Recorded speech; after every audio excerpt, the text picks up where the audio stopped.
Hello, this is a guy who likes fanfiction and is too lazy to read, so here is Protector of the Fairies in audio form. Check the description for the links to the author. Protector of the Fairies. The Magic of Slaves. Gajiel spun around as he let his arm extend outwards, slashing into the dark mages around him. They didn't stand a chance, and they seemed to know it too as he tore through their ranks. They were nothing more than cannon fodder to him as he sliced all opposition away, their numbers rapidly dwindling. He didn't understand much that was going on right now, only that they were being attacked. The master's giant form falling, followed by a massive explosion, had opened up a tidal wave of the mages, all falling from the sky by some strange magic. The moment everything had started going wrong had been when a red flare went off in the distance, warning them all of incoming danger. It had been too late of a warning for him, but hopefully it would work out well for the others. Another set of mages tried to jump him from behind before he smashed them away with an iron club. Still, with the strength these mages had, it was simply idiotic to attack this island. Even in numbers, it would not be anywhere near enough. So why attack? What was he missing? A few mages started running, and he was almost tempted to let them. He couldn't though. There would be too much of a risk for the others if they could run around freely. Even weaklings could be dangerous if they caught you off guard. He never needed to do anything, however, the area around the mages bursting into black flames and roasting them alive. He had to avoid the urge to throw up just from watching it, and it wasn't just them too. The other mages around him were being burnt too. What the hell was happening to them? Or more to the point, who was sick enough to kill their own forces like this?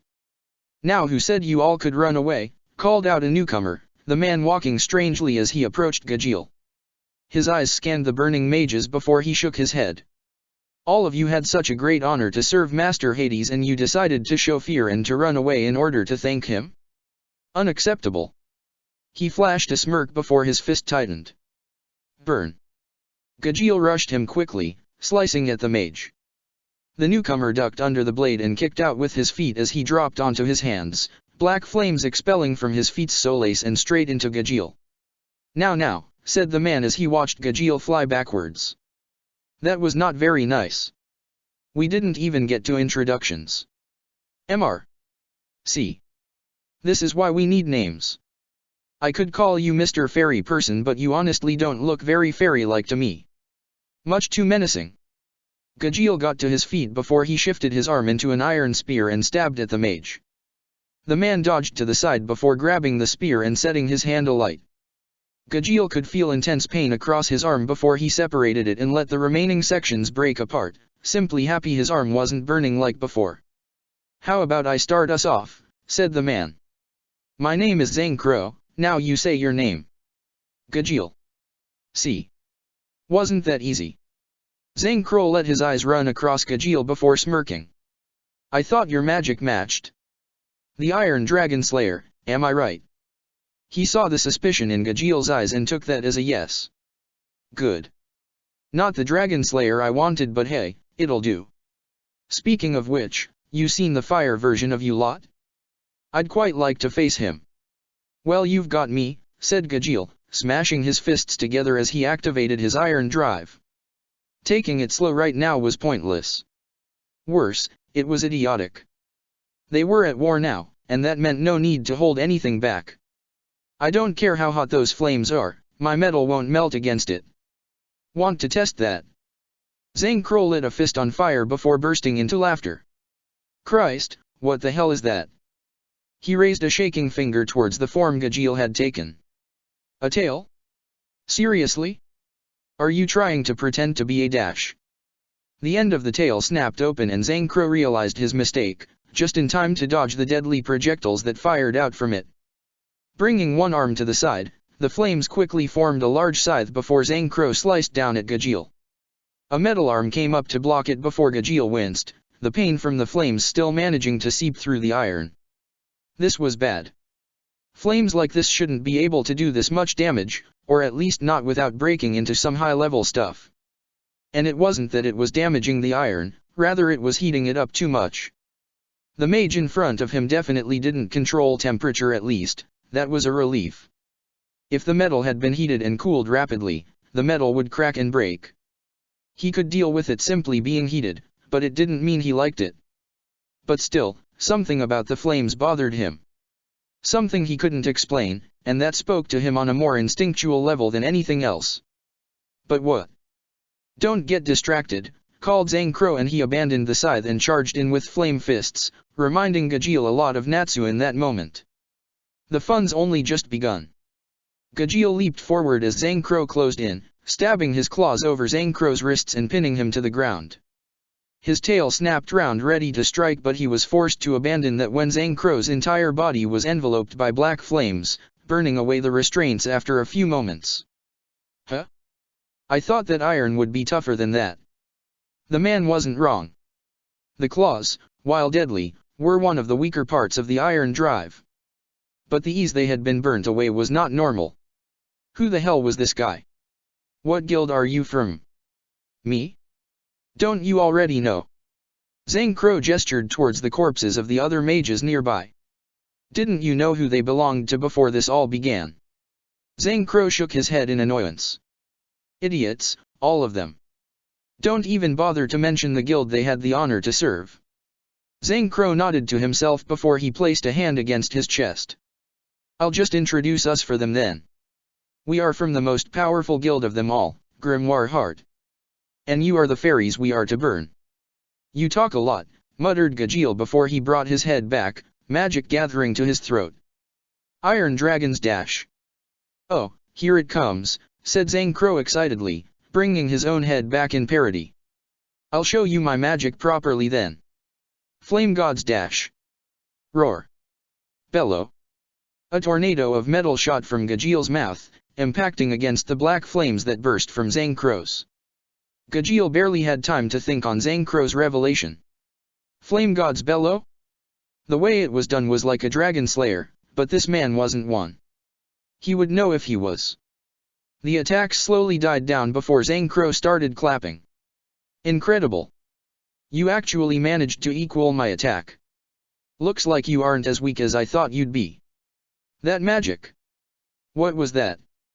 Surely you know. After all, who gave humans fire? Who gave them the metals in the earth? Who gave them water we drink? It was not the humans who created these things, and it was not the dragons either. It was the gods. And I learned the magic one of them knew. Flame God Slayer magic. Your magic may let you slay dragons, but my magic lets me slay gods." "God Slayer magic," muttered Gajeel softly. That explained why he had felt something from the attacks. The magic was destructive. Incredibly so. He remembered the tales he heard from his foster father as well about the so-called gods who used this magic. They had nowhere near the amount of endurance or uniqueness said to be from dragons or demons, but their destructive power was on a complete other level. "But you didn't learn it from a god, did you?" Gajeel called out as he realized one crucial point. "You're like Laxus. You have magic but no true teacher of it." "I had Master Hades," snarled Zhang Crow. "He was more than enough." "Hit a nerve, did I? The fact that no god chose to take you on and teach you, and that you instead had to copy it from notes and books." Zhang Crow took a deep breath, even as the flames around him intensified, and he took one forceful step forward. "That's it. I'm really going to kill you now." Rushing forward with one arm pulled back, Zhang Crow sent it forward before he even reached Gajeel. Flames burst from it and shot forward before they expanded into an explosion of black flames. Gajeel had already sensed something off when the attack had been launched, however, the few steps away that he had taken putting him just outside the explosion's radius. A swipe of Zhang Crow's hand sent a cloud of black flames towards Gajeel, but they missed as Gajeel jumped over them, swiping his tail in the air and sending spikes from it down below. Zhang Crow danced between them all before kicking with a foot towards Gajeel, flames blasting upwards. Instead of trying to dodge, Gajeel brought his tail up around himself and let himself go flying straight down through the flames. As Zhang Crow started to pull his foot back, Gajeel shot through the last bit of flames and let his tail slash outwards, catching Zhang Crow off guard. Instead of sending Zhang Crow flying across the area, however, it only knocked him off balance, Zhang Crow keeping a deadly grip on the tail. He smirked before he burst into flames, the flames spreading onto the tail and refusing to go out no matter how much Gajeel smashed it against the ground. In the end Gajeel simply let the tail detach itself, just in time too, as the flames spread towards the end of it just as it left his body. Zhang Crow used the distraction to his advantage as he broke past Gajeel's guard and let loose a breath attack at point-blank range. Gajeel roared in pain as he was forced backwards, his feet digging into the ground as he tried to struggle forward. Zhang Crow was right there, just behind the center of the attack. He reached out a hand and it grabbed thin air, Zhang Crow having taken a step back and simply left his head at an awkward angle in order to trick him. He had left himself exposed trying to grab Zhang Crow, and the man shamelessly took advantage of that as he brought his palms round and slapped them against Gajeel's face and set it alight. Gajeel roared in pain again as he fell to the ground, his body ejecting the burning metal to try and protect him from the flames. A foot landed on his back and forced him to lie on the ground, strong enough to stop him from simply getting back up. Gajeel tried to struggle as his helmet reformed, but Zhang Crow simply tooted at him. "I'm a bit hungry, you know, so quiet down." He raised his hands up before he clapped them together. "Supper time. Let's dig in." Flames surrounded Gajeel's body, and he could feel the flames as they slowly started burning him, turning his iron defense into a furnace. His roars of pain turned into screams as he felt the man trying to roast him alive, increasing the temperature with every passing second in an attempt to leave nothing left. "Get away from him."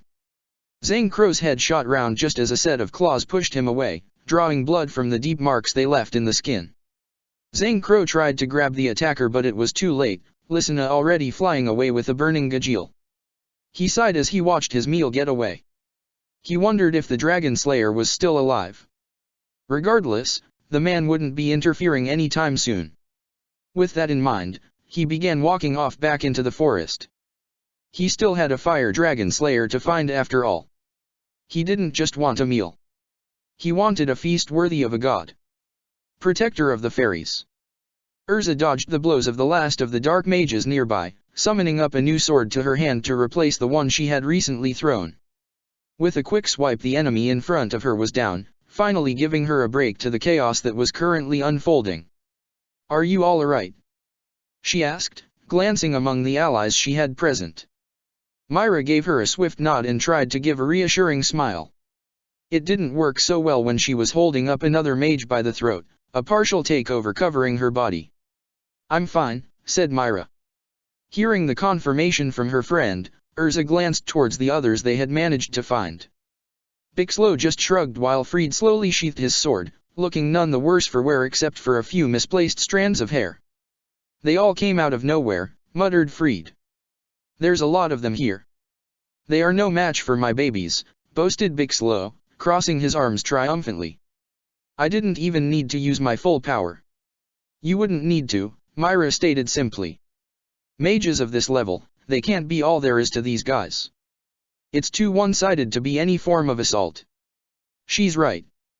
Fried glanced along the fallen bodies of nearby mages, examining the marks on their clothes. "This is Grimoire Heart if I remember correctly. I've encountered a few dark guilds who served under them, and they all had this symbol somewhere in their base." Grimoire Heart. Urza frowned, tapping her wooden arm with her real one as she thought. "They are part of the Balam Alliance like Oration Cease was. It's not a far-fetched to assume they would have a lot of small fry in their guild for menial tasks. Oration Cease was the only one who didn't have a large number of mages in their guild after all.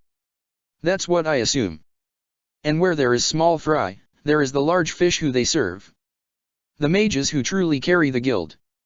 "I don't like this," muttered Myra angrily. "Everyone else is out there. We need to regroup." "I already sent out the flare," stated Urza as she pointed up at the red smoke still in the sky, the color already mostly faded. "Unfortunately it won't be around much longer. Hopefully everyone saw the smoke and had at least been warned. If they are smart then they'd be heading towards the camp, but dash. It's fairy tale. Of course people aren't going to simply retreat." "Exactly." Urza spared another glance towards the fallen mages. "They must be trying to separate us. Keep us distracted long enough to act while they pick us off individually. They already got." Urza shook her head and slapped herself quickly. She couldn't think like that. The master was fine. He had to be. They couldn't just lose faith at a time like this. They had to be strong.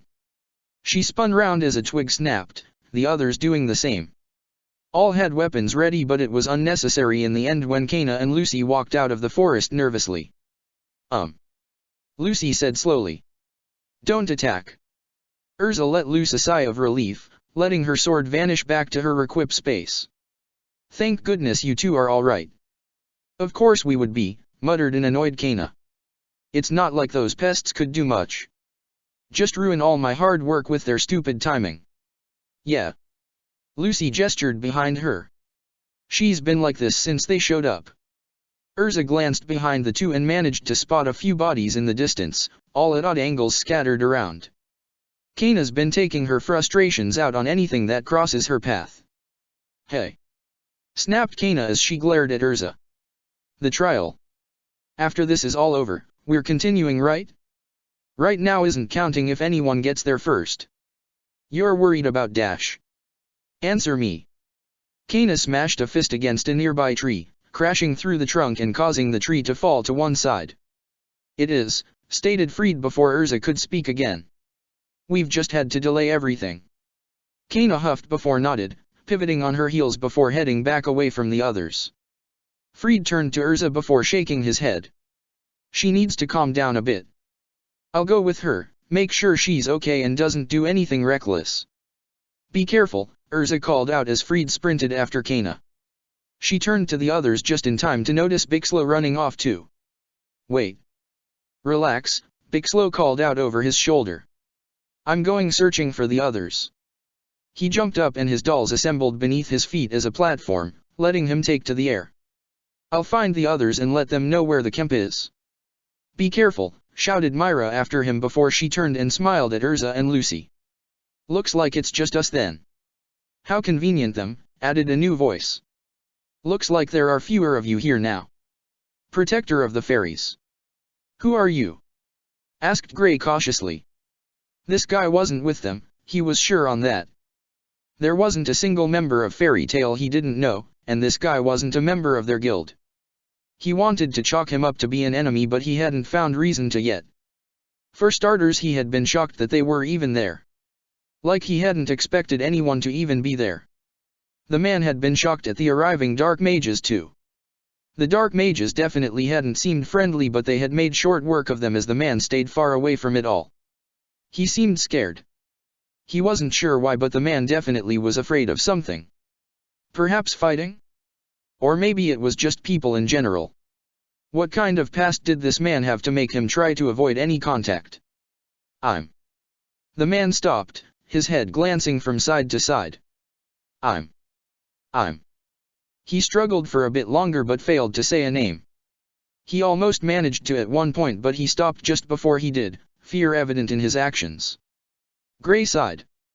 The master would know what to do in this situation. He always did. But the master wasn't here right now. They had seen him falling down to the ground and the explosion that later followed. The very notion that the master had fallen made his blood boil. He wanted to rip something to shreds, tear it to pieces, and beat it to a pulp till it was lying dead at his feet. But he had to calm down. Rage wouldn't get him anyway, despite the sweet notion of it that prickled in the back of his mind. If the master wasn't available, the next best person to find would be Gildarts. It was well known that Gildarts was the guild's ace, the man the master trusted to protect everyone above all others. By that logic, the one to take command in the master's absence would be Gildarts. The man was terrible at being on time, however. If they could find him, it was all well and good, but Gildarts was likely going to try and hunt down the people attacking them personally. Either that or he'd get lost trying to find them. Urza was the next best choice. Myra was another acceptable one, but Urza was the one known to take charge in situations like this, and he was familiar with how she did things from all the missions he took with her. He had seen the smoke in the distance. That had to be them. The color matched and they all knew what the smoke meant. All Fairy Tail members did. It was safe to assume the others would be that way, and it matched the camp's direction if he wasn't wrong. Any way it happened, the camp would be a safe haven for people if they could assemble enough people there.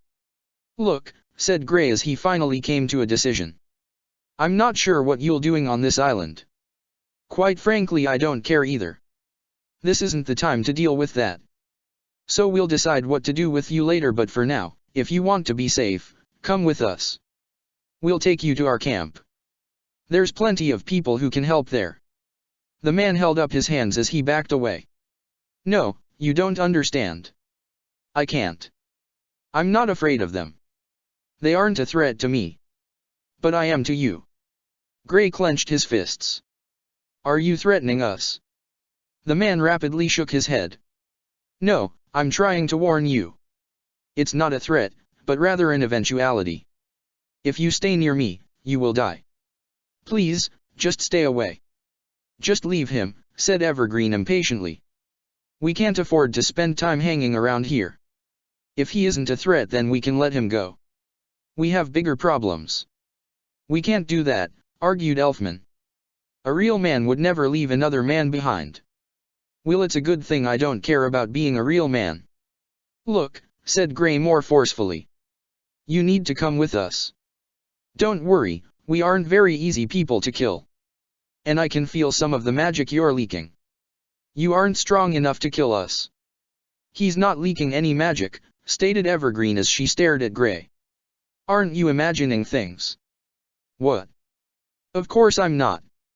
This guy is Gray froze when he saw the intense look the man was giving him, as if trying to look into his very soul. It unnerved him quite frankly.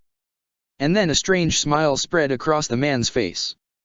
It wasn't malicious in any way, but it wasn't kind either. It was one of happy confusion. Very well, I'll follow you. Please do not mind if I make sure to stay a fair distance away from you all. I don't want to kill you, but I should be able to hold it at bay. Just, if I warn you, please run away from me. All right, said Gray, thinking over the deal. That's fine. You made the right choice. Oh, I know I did, the man muttered quietly, Gray still managing to hear him. I never expected to see something like this. How can I resist? Protector of the fairies. Myrti slowly followed her foster mother's path, barely hiding her curiosity as she glanced all around at her surroundings. Altair glanced backwards, holding a hand up to his lips to hide her laughter. Having fun, Myrti? Myrti blushed, returning all her focus to one very interesting bit of dirt by her feet. Altair sighed, reaching a hand out to Myrti and placing it under her chin as she pushed the girl's head back up. Come on now, don't be embarrassed. You can look around all you like so long as you are careful. Myrti's eyes lit up. Really? Really? Altair patted her on the head before she continued to lead Myrti forward. Her foster daughter was so strange at times. Maybe she herself had something to do with that, though, as she was sure she had been the one to murder the girl's parents and then blamed it on others. In all fairness, she had never planned to let the girl live. To the others, she was a useful tool. Master Hades currently though so and had no issue with her raising Myrti. That was probably why Myrti never acted as she was now around them, as she subconsciously, or maybe even consciously, knew that she had to be serious and play her part well. But to her, Myrti was what she could have been. Well, not exactly what she could have been, because the child was far more dangerous than she had been at that age, and much more tainted too. But she still had someone to look after her lovingly despite what she would go through. And that was what she had always wanted herself but knew she couldn't have. Myrti was her greatest light, and how sad was that, since the light would only ever be a shade of gray. If Myrti didn't still have some of that childish innocence in her, then she doubted any light would still be there. When the ultimate magic world finally appeared before them all, she would miss Myrti. Because the moment that day came was the moment when her arc of time would work at its full strength and would allow her to finally travel back through time. Maybe if she somehow remembered everything once things changed, she could find Myrti again. Or maybe she could just leave her, letting her live a peaceful life with her original parents. It was for those reasons she never let Myrti know what she planned to do beyond acquiring Zeref. She couldn't bear to see the look on her daughter's face, and certainly wouldn't be able to stand the hatred she would show her if she learned the truth of how they met. Better to lie. Zaldeo isn't doing a good job. We shouldn't blame him for the mistakes those weak mages make, stated Altair simply. They are expected to lose. So long as they keep the others separate, they will serve their purpose. Myrti shook her head. I don't like it. They are our allies, aren't they? You should know by now, Mirti. No one is equal in this world. The weak become tools like they are, and the strong becomes the ones to survive on. By aren't we tools of Master Hades? Perhaps. But we are valuable tools. They are not. Mirti looked down sadly. I still don't like it. You don't need to. Just accept it as the truth for people like us. Or at least for now. Mirti's head shot up, meeting Altair's smile as the woman glanced into the distance. He's out there, somewhere on this island. The man who will make our dreams become real. The man said to be the most vile human to ever exist, but also said to be the most impossible to. Zeref. Of course. Who else could it be? Altair raised a hand as Mirti tried to speak. That was rhetorical. Oh. Okay. Mirti looked like she wanted to say more until pure rage suddenly covered her face, her fists clenching tightly as she spotted a group of mages from their position. Hide, muttered Altair, pulling Mirti out of the way before they were spotted. She glanced round cautiously, but they hadn't been spotted, it seemed, the group simply passing by. Why are we hiding? Mirti demanded. She had seen the man with them. That accursed man who had caused her mother so much pain. Why don't we take them out? Patience, Mirti, Altair said in a patronizingly sweet voice. 2 of us against all of them? It's so much easier for us if we split them up, especially as I don't feel like fighting all of them at once. I'm not sure I could withstand the strain of it. I want him. Mirti crossed her arms and didn't let up in her glare as she demanded what she wanted. He's my target. Oh, I don't know, said Altair teasingly. Maybe I wanted to kill him myself. She saw Mirti wasn't even reacting to her jokes before she decided to get serious herself. Fine then, he's yours. Kill him for me and I'll give you anything you want as a present. Mirti nodded. I won't let you down. Good, now I think I'll take. Altair found her voice vanishing as she stared after the group in shock, the smirking face of the man at the end of the group turning to face her. He raised a hand and waved mockingly before he turned away, following after the others. That couldn't be. But it had to be. The sensation she could feel radiating all around her, it could only be caused by one person. That man had to be him. The Black Mage, Zeref. Protector of the Fairies. The girls scattered as another of the enemy's strong blows rained down at them. Not wanting to stay on the defense for long, Urza raised her hand as 3 swords formed in a triangle shape. Another wave was all it took to send the blades flying forward. Their enemy was different than the ones they had faced before. She didn't even know if he was human or not, as he looked like a fusion of a man and a goat, to be frank. And he was faster and stronger than he appeared to. He was far stronger than a normal grunt, that much was certain. Was this person one of Grimoire Heart's elites? He certainly had the strength to warrant such a title. The blades missed the goat man as he ducked and weaved his way past them. Luckily Myra was there to stop his advance, fully transformed into her main demon takeover. The distraction allowed her time to switch to a better armor than the one she was currently wearing. The light enveloped her body like always, swapping out her current armor and equipment for the one she desired, before the light finally ended. It was off. Something was definitely up. She had taken far too long to switch armors there than she normally needed. Now she thought about it, the reaction time for summoning the previous swords had been slower too. Her skills hadn't rusted, so it wasn't because of that. Until she found the cause, at least she had allies to properly give her time. And she needed it if she wanted to get her Lightning Empress armor up to full power. She had foregone the spear, deciding instead to stick with hand-to-hand combat. Now she just needed enough charge built up for it to make a difference. That was always the issue with these armors. Her magic wasn't naturally attuned to lightning, so she had to let it build up a bit first as the magic she gave it got converted. It had been so much easier when she used it against Laxus because she had just been able to steal some of his own, and it was so much more powerful than any lightning she could generate.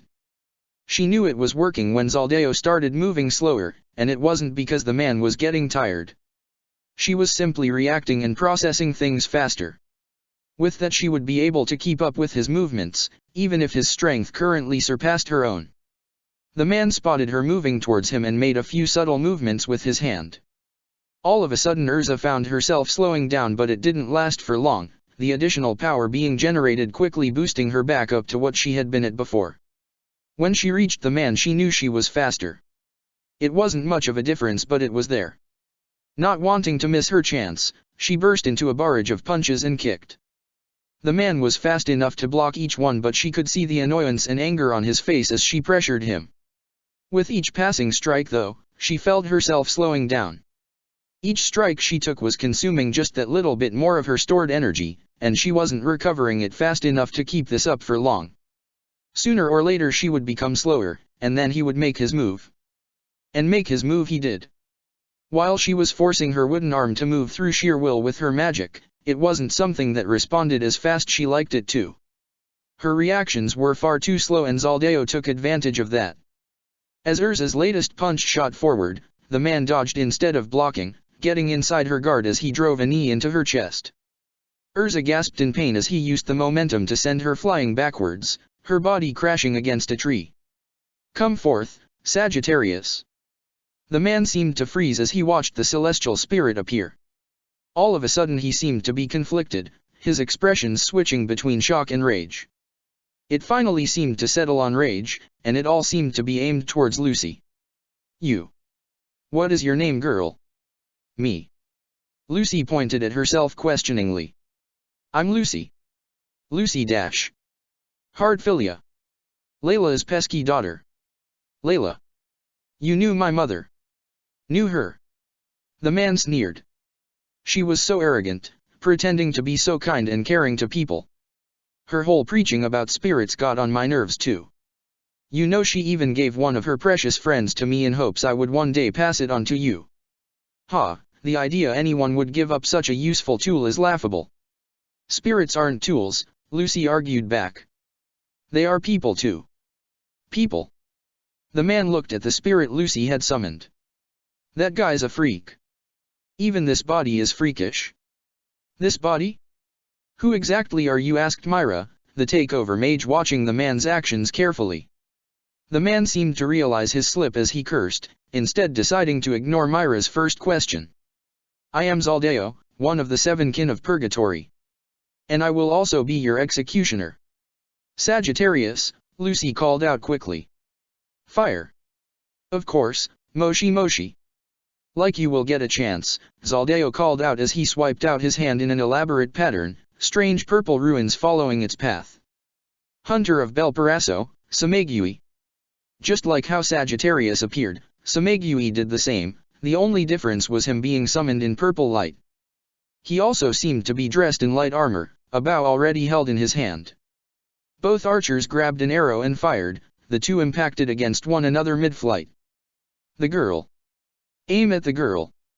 Samegui's arms reluctantly moved, his aim changing towards Lucy as he fired an arrow.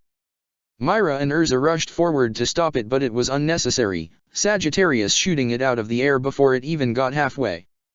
"I will not let you harm my summoner, Moshi Moshi." "Then I'll take you instead," called out Zaldeo, an arm outstretched towards Sagittarius. He was almost at him when he heard Lucy called out again. "Return quickly." Sagittarius obeyed, vanishing in a burst of light just like how he had appeared. Zaldeo turned quickly to try and stop whatever they were planning, but it was too late, Urza and Myra Jane knocking out the archer he had summoned with ease. That was what he got for fighting 2 S-class mages, he supposed. It wasn't meant to be easy. "Come forth, Scorpio." Zaldeo sneered again, but he kept his eye on his enemies all the same. Quickly bringing his hands together, he summoned up a group of 5 knights to defend himself with. One of them brought up a large shield just in time to block the tornado of sand being fired from Scorpio. The other knights used the opportunity to rush past but found their paths blocked by a different threat. "Out of our way!" shouted Urza and Myra as they charged at the knights. Myra simply threw them to one side as her powerful claws shredded into the armor, while Urza quickly slowed down, changing armors as she ran. It was still slow, but she was fast enough to get it working before she made it to them, now dressed up in a light leather armor, orange wing-shaped pauldrons on her shoulders with similar shaped wings around her body to cover her shoulders and waist. Her hair had been quickly put up into tangled buns on top of her head, while 2 swords appeared with the armor, one in each hand. With her morning star armor complete, she drew magic into both blades. Like before, her wooden arm was proving to be a hindrance, slowing down the rate at which she could send magic down it into the blade she held in that arm. It wasn't as much as she liked, but it would have to do. Bringing both blades together, she pointed them towards the two knights ahead of her. Photon Slicer.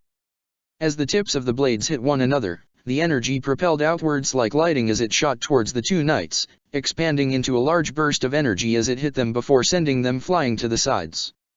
Zaldeo rushed forward as they charged to meet him before he jumped, landing with one foot on the shield knight's head before using the man as a springboard just before the shield finally cracked and shattered from the strain of the sand attack. He didn't stand a chance, the impact sending him backwards before he vanished just like how he had appeared. The same happened with all the other fallen warriors Zaldeo summoned, returning to wherever they had come from.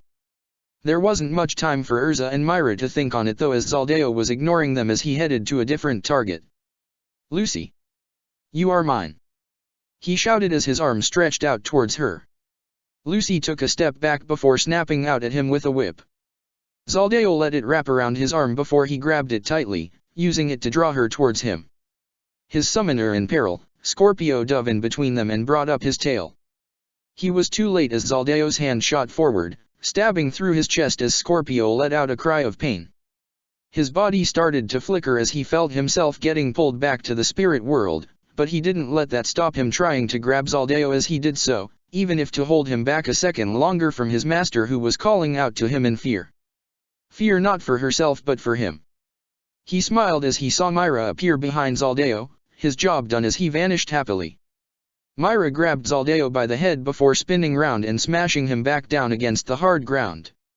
Urza followed her actions, raising her blades up as she prepared another photon slicer.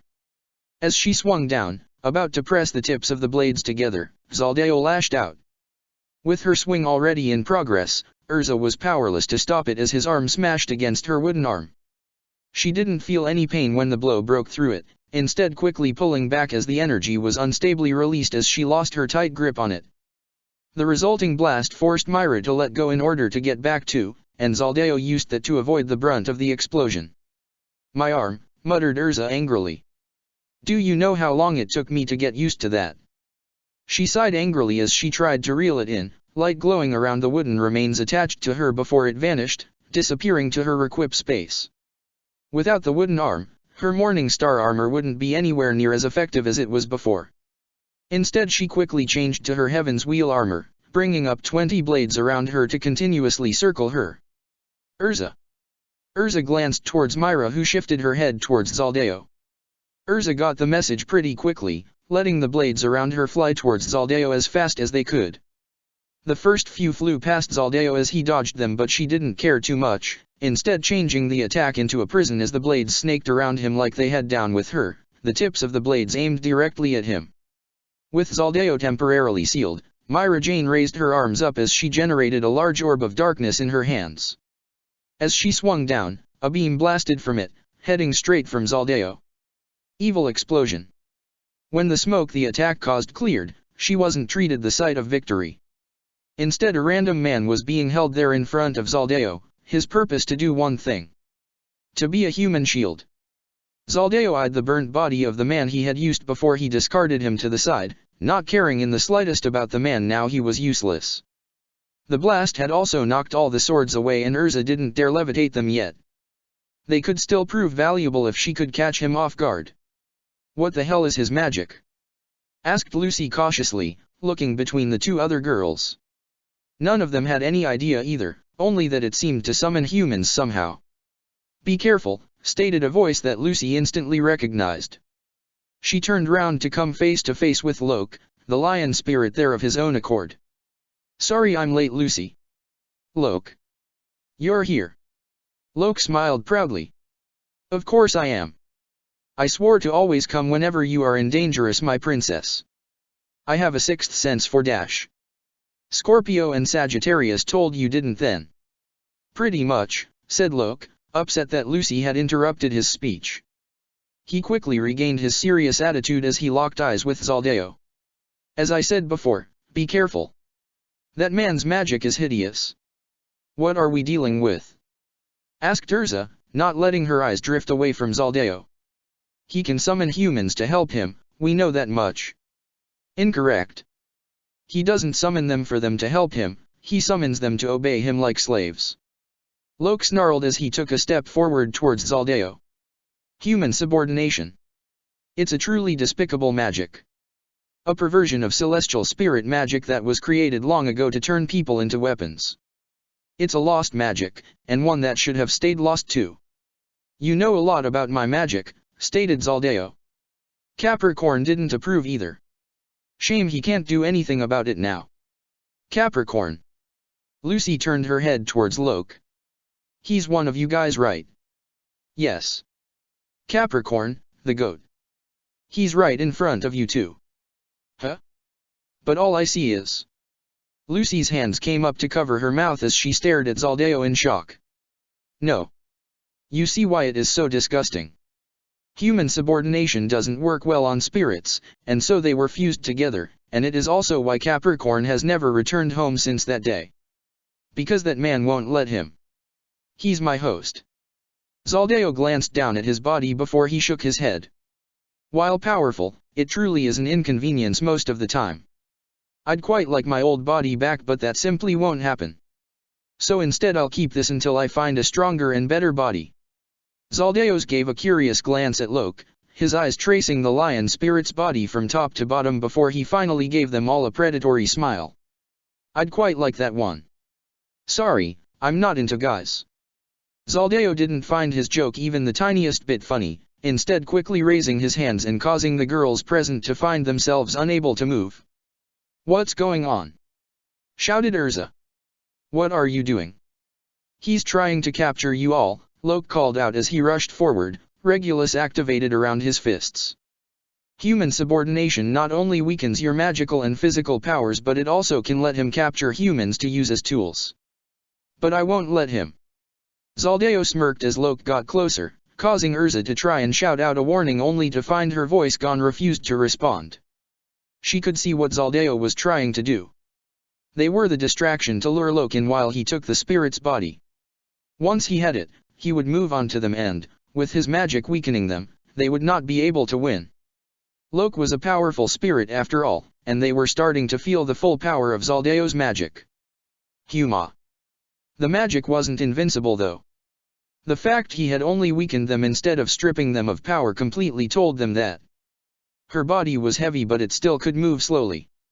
Her voice was gone but she could still act. It was a matter of will. Zaldeo was cut off as a sword flew at him from the ground, forcing him to move out of the way and for the spell to fail. Loke was on him before he could react, smashing a fist into his chest.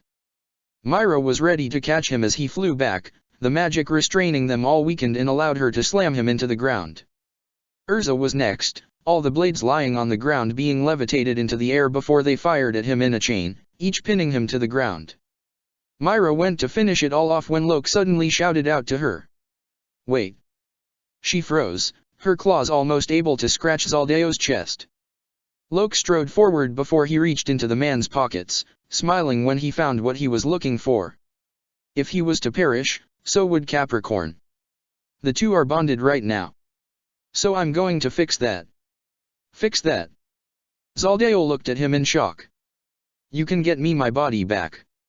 Loke ignored him, instead throwing the key towards Lucy. Use it, Lucy. Capricorn swore to always serve your family.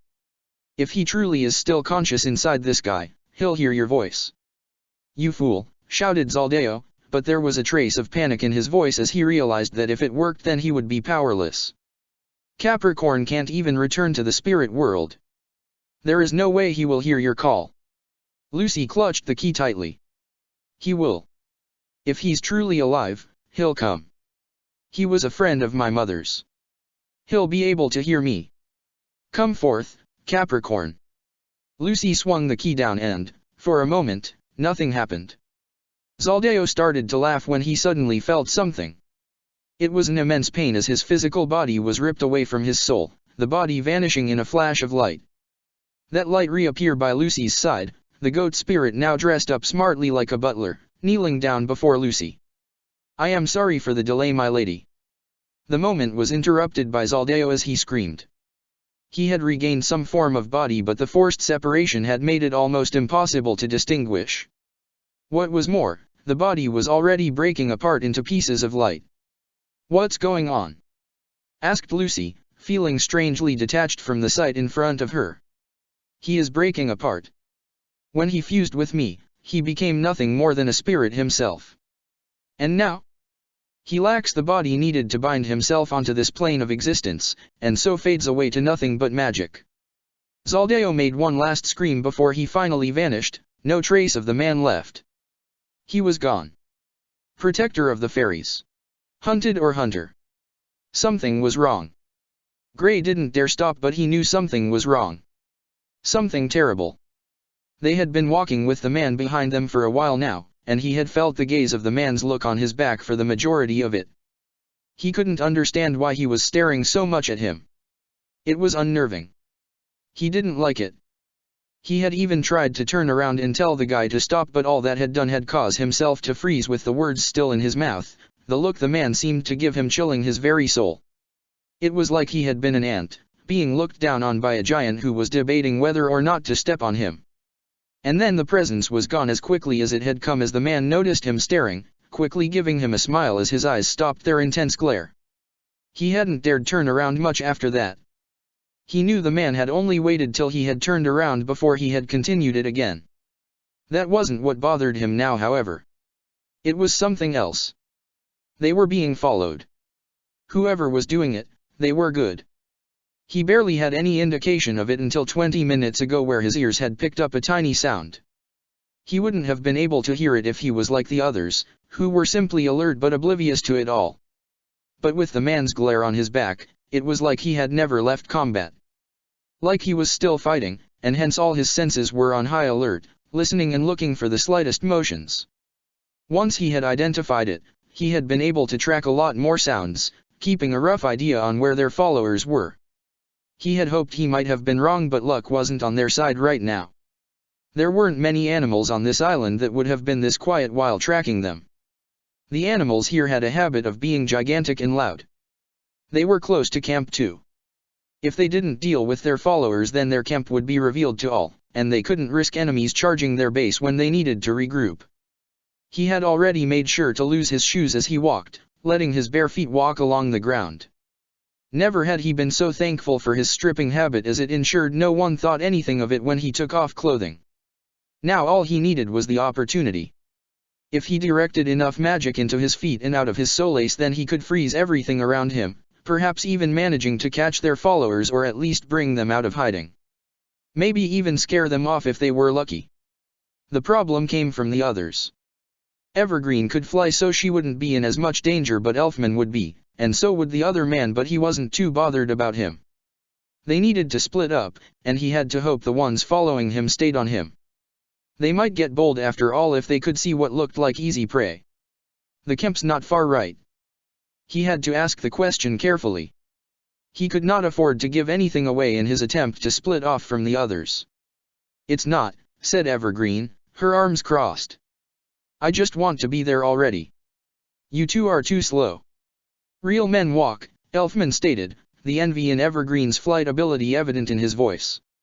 "It won't take much longer anyway. You guys going on ahead?" Gray raised a hand quickly as Evergreen and Elfman's heads shot round to protest. "Just listen. There will be others out there. Others who are stranded or lost. And I'm strong, so don't worry about me. We're strong too." Gray nodded quickly, trying not to upset Evergreen too much. "I know you both are. But we need people to check on the camp too, and to make sure everyone is safe.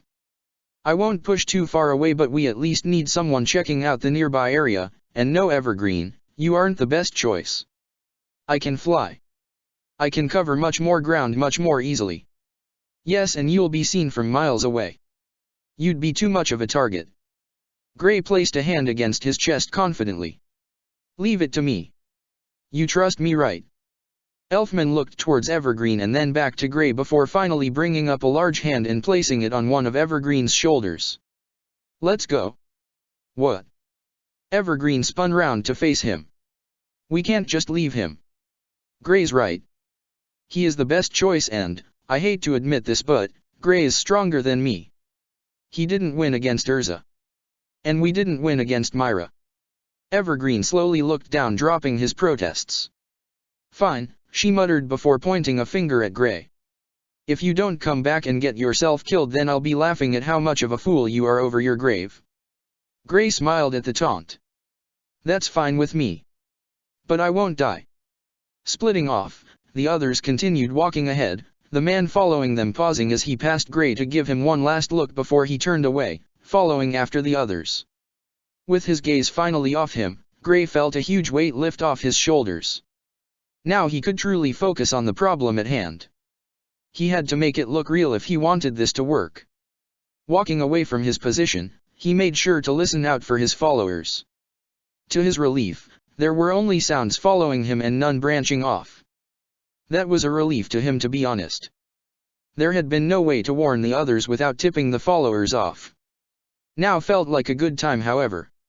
Far enough away from the others so they wouldn't get caught in the range of his ice age while the followers were close enough to be in sight or even to be captured by it. You can come out now. I know you're there. Damn, why had he done that? He had meant to launch a surprise attack, taking them out there and then, and yet he had called out to them, as if trying to give them a chance to surrender. Why should they get that chance? They were enemies of the guild, and enemies should be eradicated. They should be crushed until they were nothing but dust. On second thoughts he knew why he had called out to them. To try and stop the treacherous thoughts like the ones he had just had. The two who appeared weren't what he expected. The first seemed to be wearing a fancy dress and looked to be the oldest of the two by far, long purple hair falling around her with some pushed forward to cover the right side of her face. And despite half of her face being hidden, he could still see her beauty. And at the same time, he could see something familiar in her appearance. Something he knew he should recognize but didn't. The other was just a girl, couldn't be much older than Wendy by a few years at most. She was just a child. Why would such a young girl be in a battlefield like this? Her expression wasn't one a child should have though. She looked at him in pure hatred, and he tried to work out what he might have done to anger the girl. He definitely didn't recognize her. The pink hair and wing headgear was very distinctive. Even the red cape she had wrapped around her with Grimoire Heart's emblem should have been easy to recognize if he had seen her before. What the hell had he done? I trust it was just you two. Of course, said the older woman. But I could be lying. What do you think, Mirti?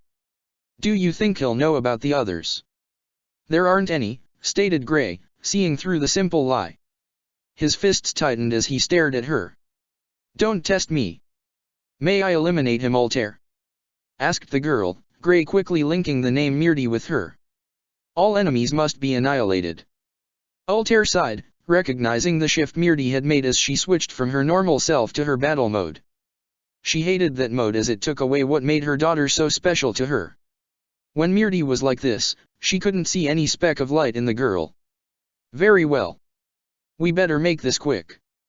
The others will be easier to deal with and I don't want to lose Ziref. Ziref. Gray looked at her in shock. Ziref is on this alive? Ziref is alive. Altair looked at him suspiciously before she burst out laughing. My God, you are just so precious. You didn't even realize he was there with you, did you? You didn't realize you were helping Ziref and taking him to your camp. Gray felt his blood freeze. That man was Ziref? If that was true, then that meant all his friends were in danger. Ziref was being taken right to their camp after all. He couldn't mess around here. Sorry, he said softly, reaching down to the ground and placing a hand against it. I can't afford to show mercy here. Not to anyone. Oh? And what do you plan to do against us? Ice Age. Altair had only moments to save herself and Mirti as the ice spread out all around Gray, freezing everything it touched. Trees, the ground, nothing was safe. She pulled Mirti behind her before she made a stance Gray remembered perfectly.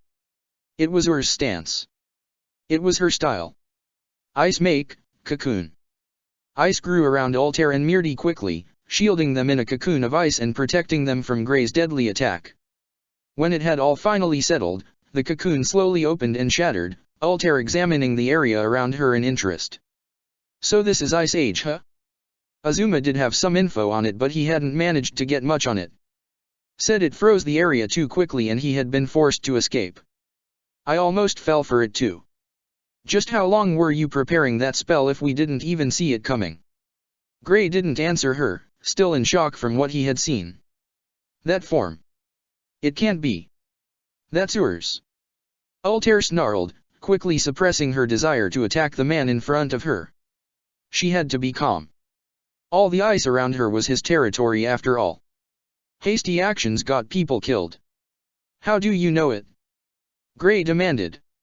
Did you know her? I suppose I did know that woman, Altair muttered.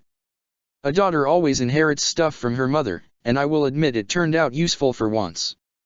The only gift worth getting from her in the end. Ur's daughter. Altair. The gears quickly clicked in Gray's mind. You're her. The one Ur talked about. Can we move on already? Altair said in annoyance. I have places to go to, dark mages to serve. Zeref is waiting after all. Mirti tugged at her arm, making her frown and look down at her daughter. What is it? You promised, Mirti stated simply. To Gray it would have sounded the same as always, but Altair knew Mirti's mind and how she thought. While she sounded the same, the accusation was there.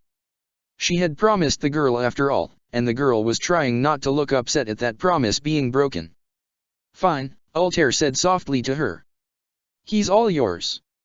I believe in you after all. Ignoring Gray's protests as she ran, she went straight towards the direction the other mages had gone in. Ice rose around to stop her, but she had no fear, the ice being cut down by strange floating blades before it even could touch her, courtesy of Mirti. Wait. Gray called after her only to have to jump back as a blade stabbed into the ground where he had been standing. Mirti looked at him in hatred before she finally spoke.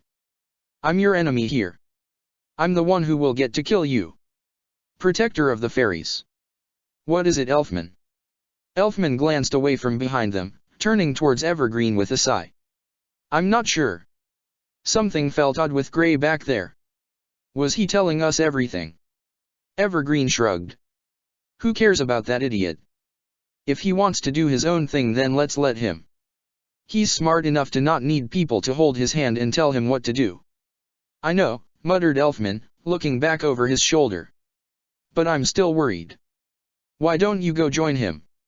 Asked the man from behind them. Elfman gave the man a strange look before he shook his head. I shouldn't. Gray will be fine. If I was to go check up on him, then I'd be disregarding what I said to him before. The man shrugged. I'm sure that's wise. He obviously doesn't need help with the two that had been following us. Elfman froze, but the man kept on talking, as if he hadn't even noticed. I mean, you said it yourself. He's strong. I'm sure he can handle those two, even if they are some of Grimoire Heart's strongest. A small blast of light shot forward towards the man responding with a tilt of his head as the energy flew past where his head had been. Now, surely you don't want to resort to violence against me? Before I wasn't threatening you, but I won't be able to say that any longer if you decide to fight me. Hey, said Elfman urgently, blocking the way between the man and Evergreen. There is no need for this right now. Evergreen, you need to dash. Don't act like a voice of reason here.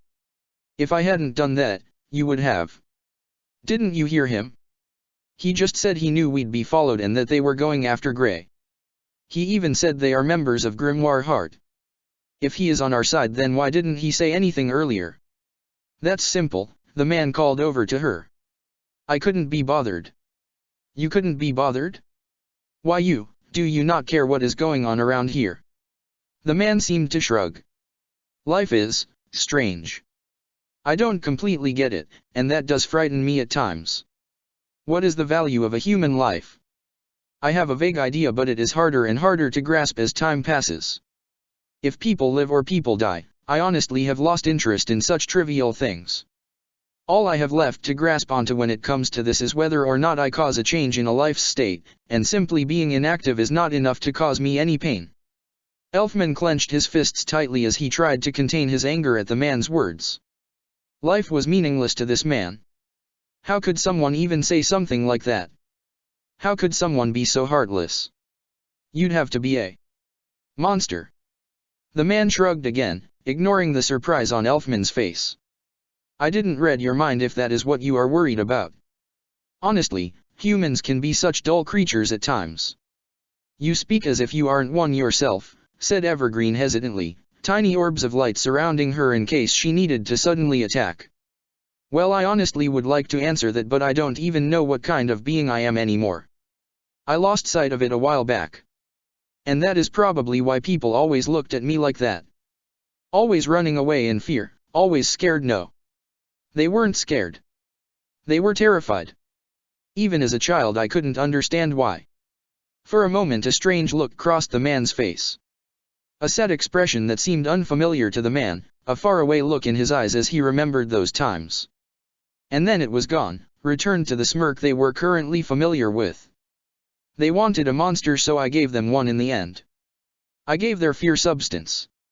I gave them the reason they needed to run away in terror, screaming their heads off and even killing themselves without me having to do anything.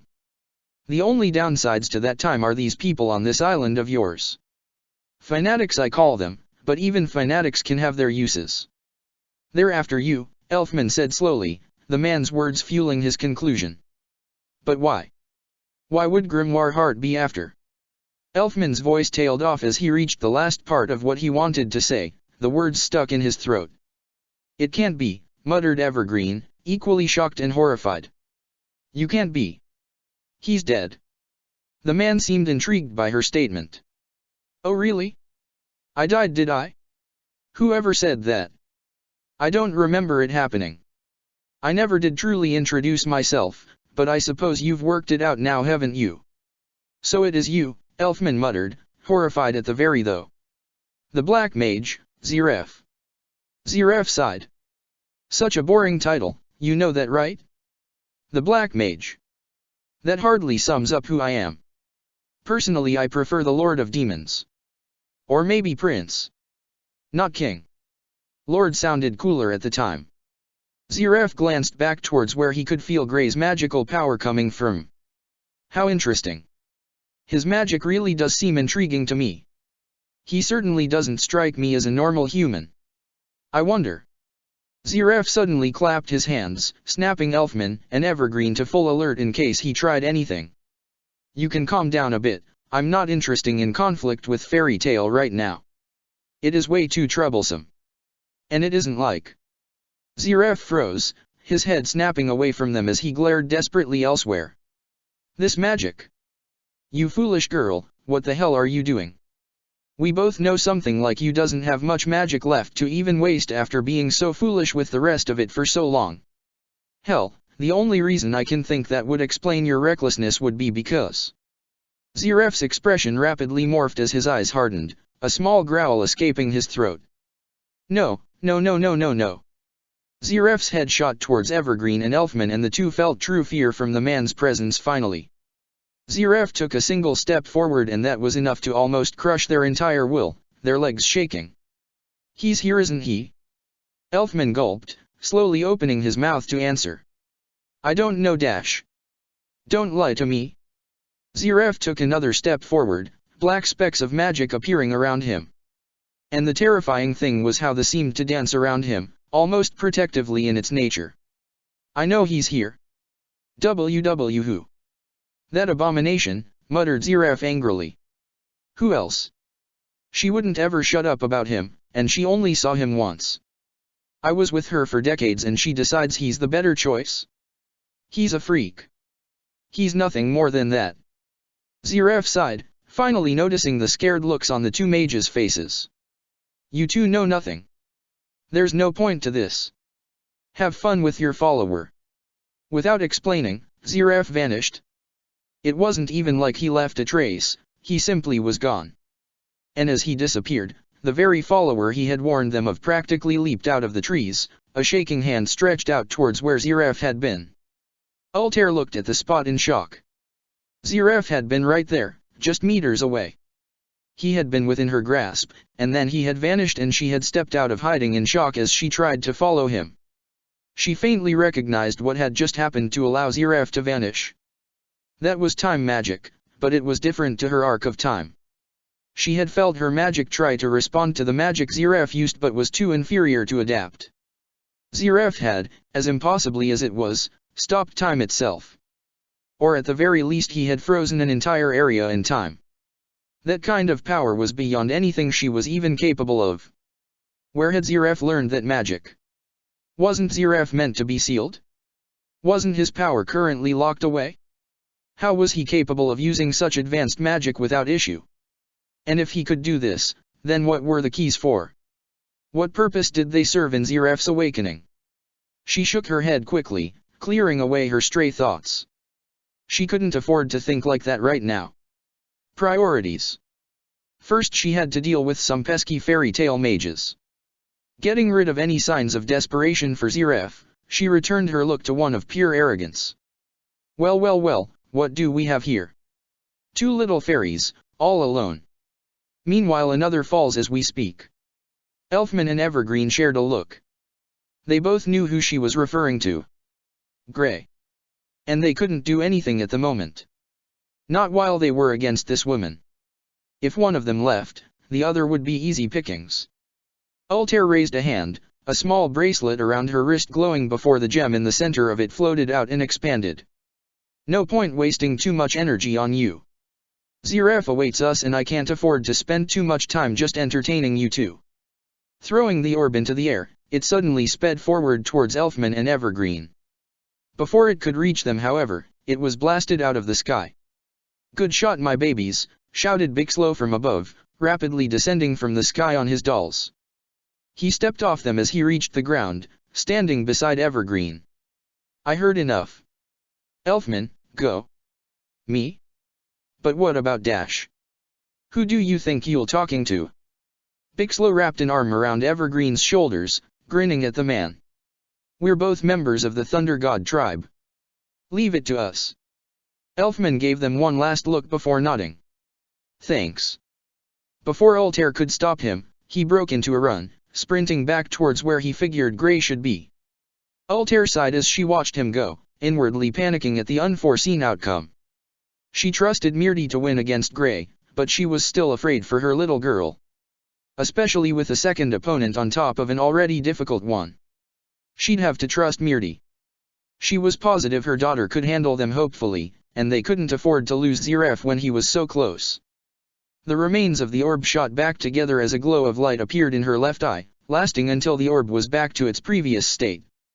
Well then, shall we begin? Bixlow glared at her before he shook his head. Damn, I can already tell you're strong without you doing anything. All around him his dolls fell to the ground, lifeless without his control to give them wool. And you're far too strong to not treat seriously. Pulling a small black marble out from his pocket, he pushed magic into it and forced it to expand. Trying to copy me? You wish. Bixlow glared at the orb before he said the words he knew could be dangerous. Zejdike, Doc. The orb broke into tiny orbs before each one expanded, quickly forming the body of Doc. Evergreen watched in shock though as it changed beyond what she remembered. The lower body now resembled that of a spider's, and the top half now had 2 arms at each joint rather than 1. You called Bixlow? Yes, Doc. I need your help. Doc seemed to shrug, her eyes catching sight of Altair, and then she seemed to freeze for a split second. Ah. I see why you wanted my help.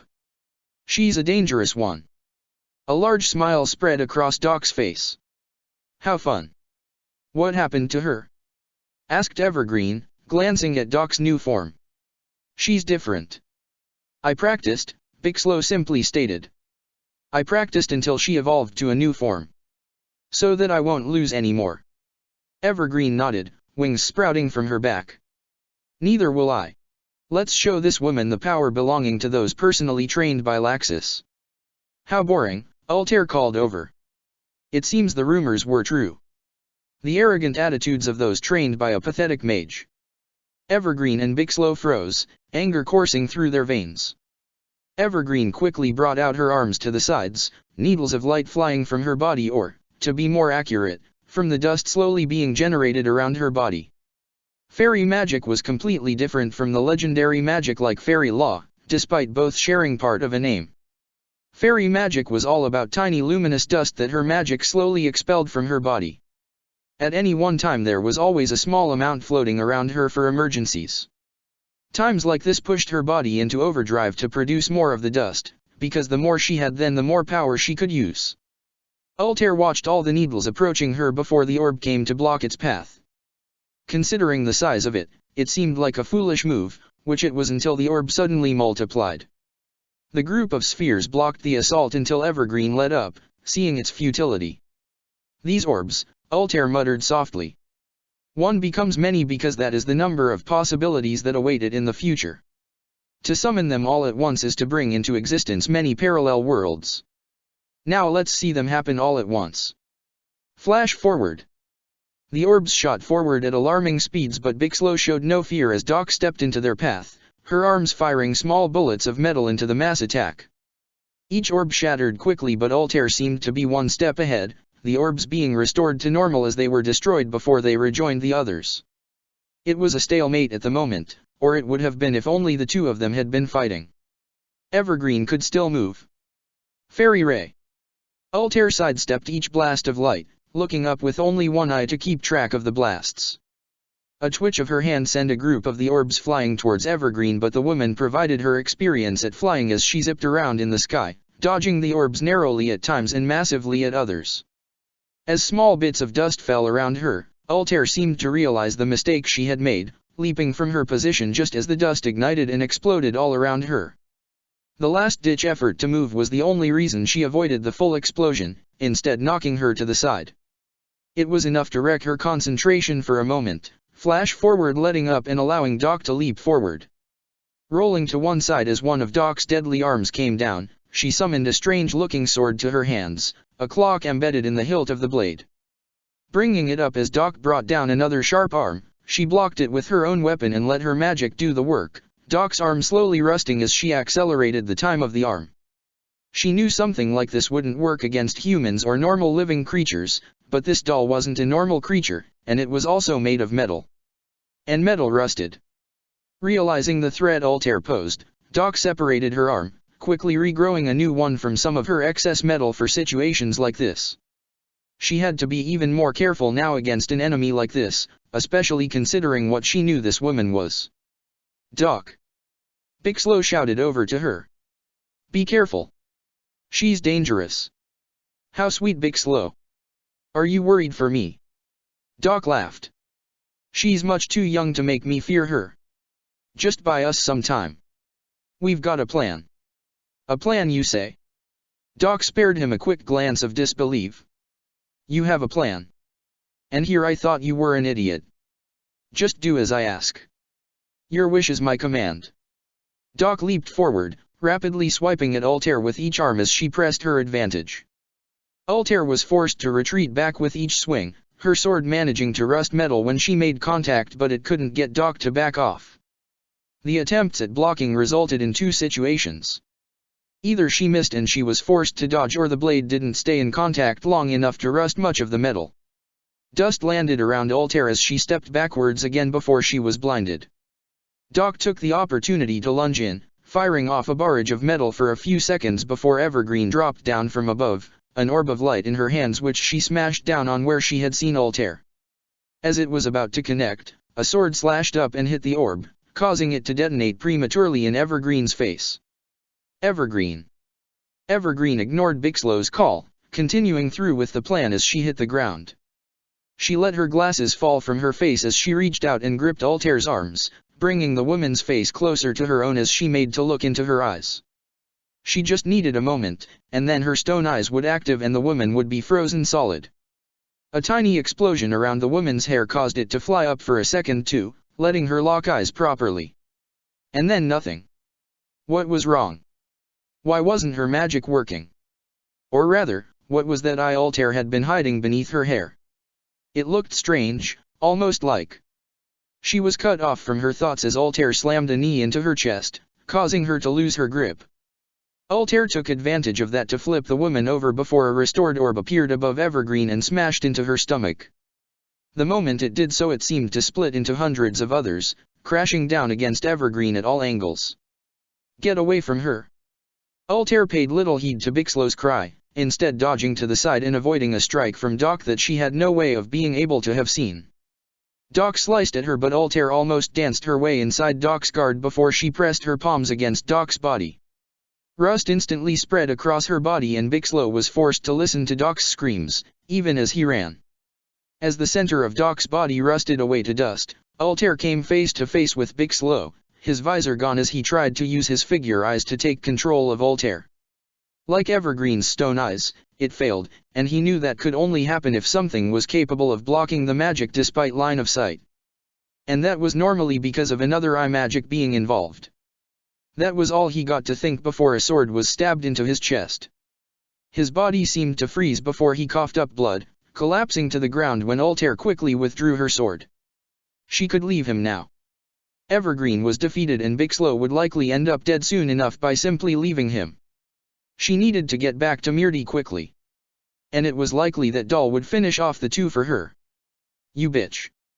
Altair's eyes widened as she turned around, seeing Doc leaping towards her. She could see even Bixlow on the ground seemed shocked. Shocked that Doc wasn't trying to attack him. Shocked Doc was trying to avenge him. How dare you hurt Bixlow? The truth quickly came to Bixlow. How Doc had slowly become less aggressive with him as time had passed. How she had tried to do more that she used to and how she had listened to him more. How had he missed it, the point where they had stopped being master and servant, and had instead become partners. He wanted to shout out to Doc to stop however, but he couldn't get his voice out. Altair quickly swiped up with her sword, hitting the rest of Doc that still remained and he could only watch as it broke apart, only one part remaining. Doc's core. She could regenerate forever if she wanted to, so long as she had materials to do so. She could last forever if needed. But that only mattered so long as her core still lived. If her core was destroyed, she would die. It was the equivalent of a heart to her. He forced his arm to reach out, ignoring all the pain that it caused his body as he struggled to try and grab it.